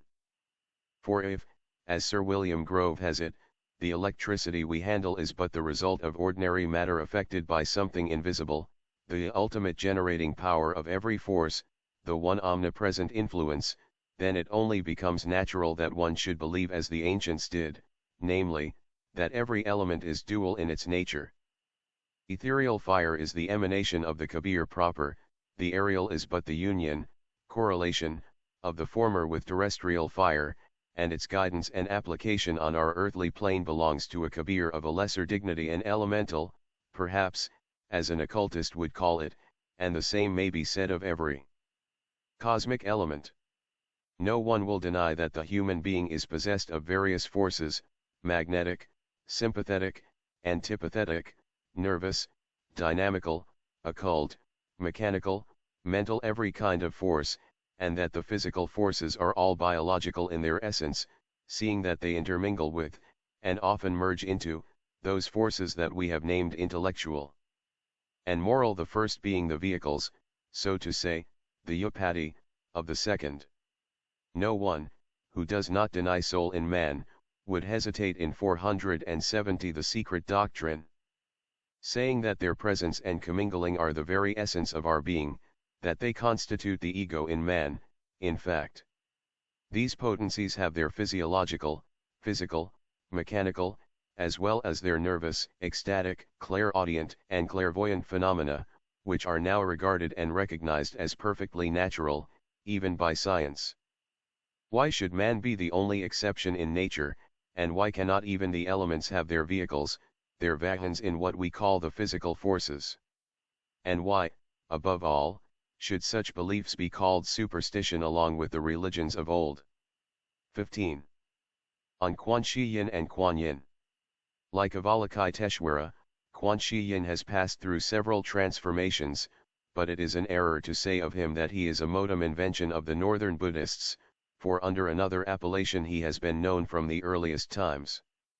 The secret doctrine teaches that he who is the first to appear at renovation will be the last to come before reabsorption, pralaya.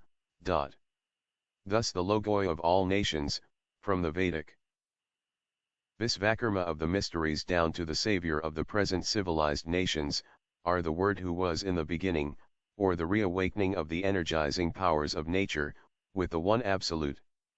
Born of fire and water, before these became distinct elements.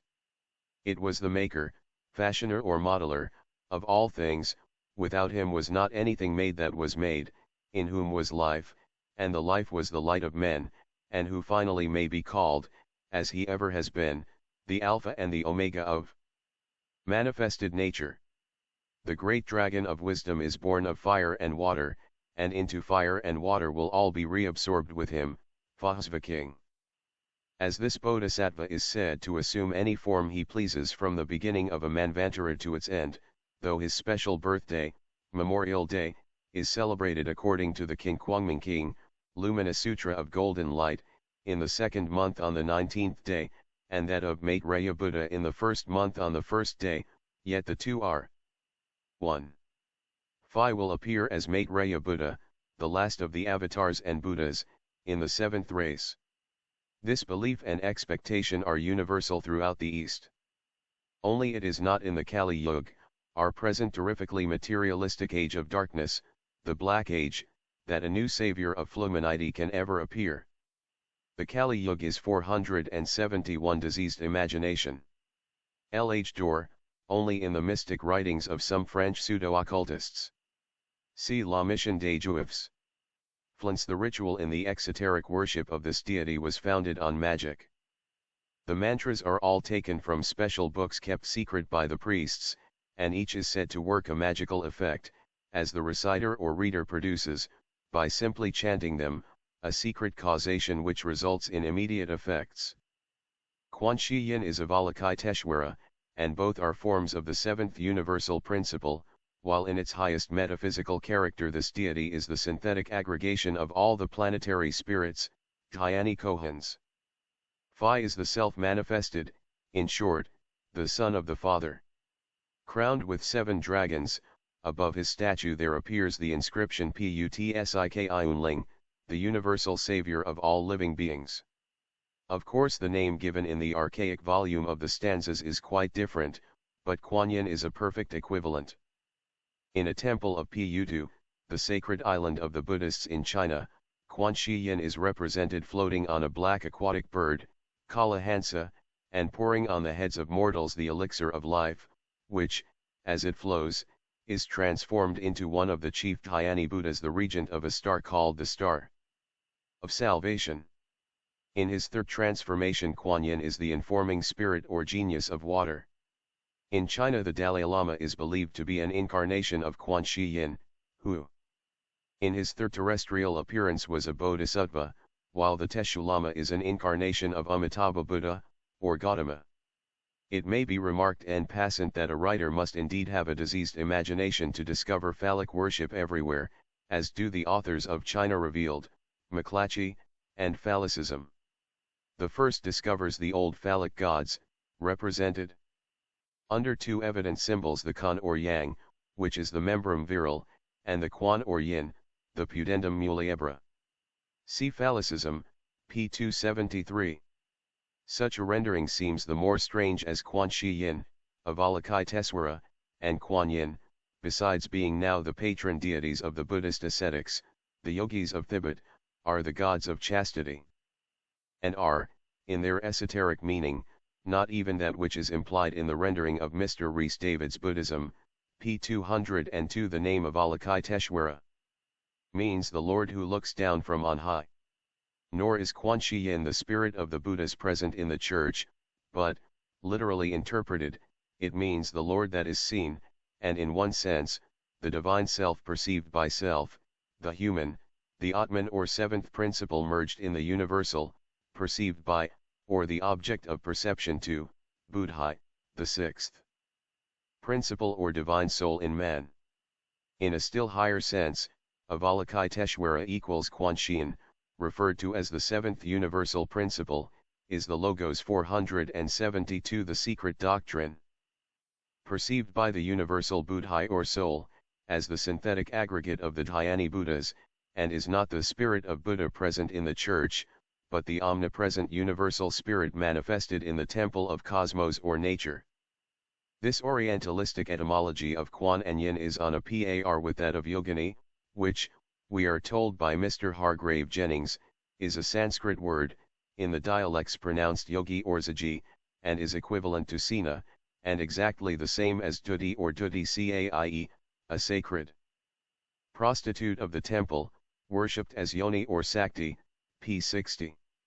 The books of morality, in India, direct a faithful wife to shun the society of yogini or females who have been adored as sakti. Amongst the votaries of a most licentious description. Nothing should surprise us after this. And it is, therefore, with hardly a smile that we find another preposterous absurdity quoted about Bud, as being a name which signifies not only the sun as the source of generation but also the male organ, round towers of Ireland, quoted by Mr. Hargrave Jennings in Phallicism, p. 264. Max Muller, in his False Analogies, says that the most celebrated Chinese scholar of his time, Abel Ramusat, maintains that the three syllables I highway, in the 14th chapter of the Tao Te Ching, were meant for Jehovah, Science of Religion, p. 332, and again. Father Amiot, who feels certain that the three persons of the Trinity could be recognized in the same work. And if Abel Ramusat, why not Hargrave Jennings?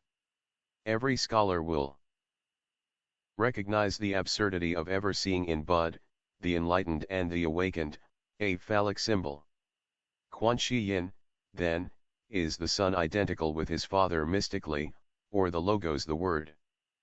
Phi is called the Dragon of Wisdom in stanza 3, as all the logoi of all the ancient religious systems are connected with, and symbolized by, serpents.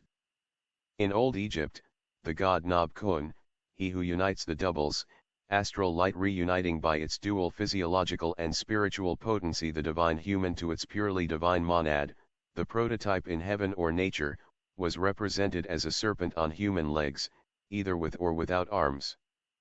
It was the emblem of the resurrection of nature, as also of Christ with the Ophites, and of Jehovah as the brazen serpent healing those who looked at him, the serpent being an emblem of Christ with the Templars also, see the Templar degree in Masonry. The symbol of Knopf, cum also, or the soul of the world, says Champollion, Pantheon, text 3, is represented among other forms under that of a huge serpent on human legs. This reptile, being the emblem of the good genius and the veritable agathodemon, is sometimes bearded. The sacred animal is thus identical with the serpent of the Ophites, and is figured on a great number of engraved stones, called Gnostic or Basilidian gems. This serpent appears with various heads, human and animal, but its gems 473 snobs, or dragons, are always found inscribed with the name CN0UB is, Chnubis. This symbol is identical with one which, according to Jamliches and Champollion, was called the first of the celestial gods, the god Hermes, or Mercury with the Greeks, to which god Hermes Trismegistos attributes the invention of, and the first initiation of men into, magic, and Mercury is bud, wisdom, enlightenment, or reawakening into the divine science. To close, Quan Shi Yin and Quan Yin are the two aspects, male and female, of the same principle in cosmos, nature, and man, of divine wisdom and intelligence. They are the Christosophia of the mystic Gnostics, the Logos and its Sakti. In their longing for the expression of some mysteries never to be wholly comprehended by the profane, the ancients, knowing that nothing could be preserved in human memory without some outward symbol, have chosen the, to us, often ridiculous images of the Quan Yins to remind man of his origin and inner nature. To the impartial, however, the Madonnas in crinolines and the Christs in white kid gloves must appear far more absurd than the Quan Shi Yin and Quan Yin in their dragon garb. The subjective can hardly be expressed by the objective. Therefore, since the symbolic formula attempts to characterize that which is above scientific reasoning, and as often far beyond our intellects, it must needs go beyond that intellect in some shape or other, or else it will fade out from human remembrance.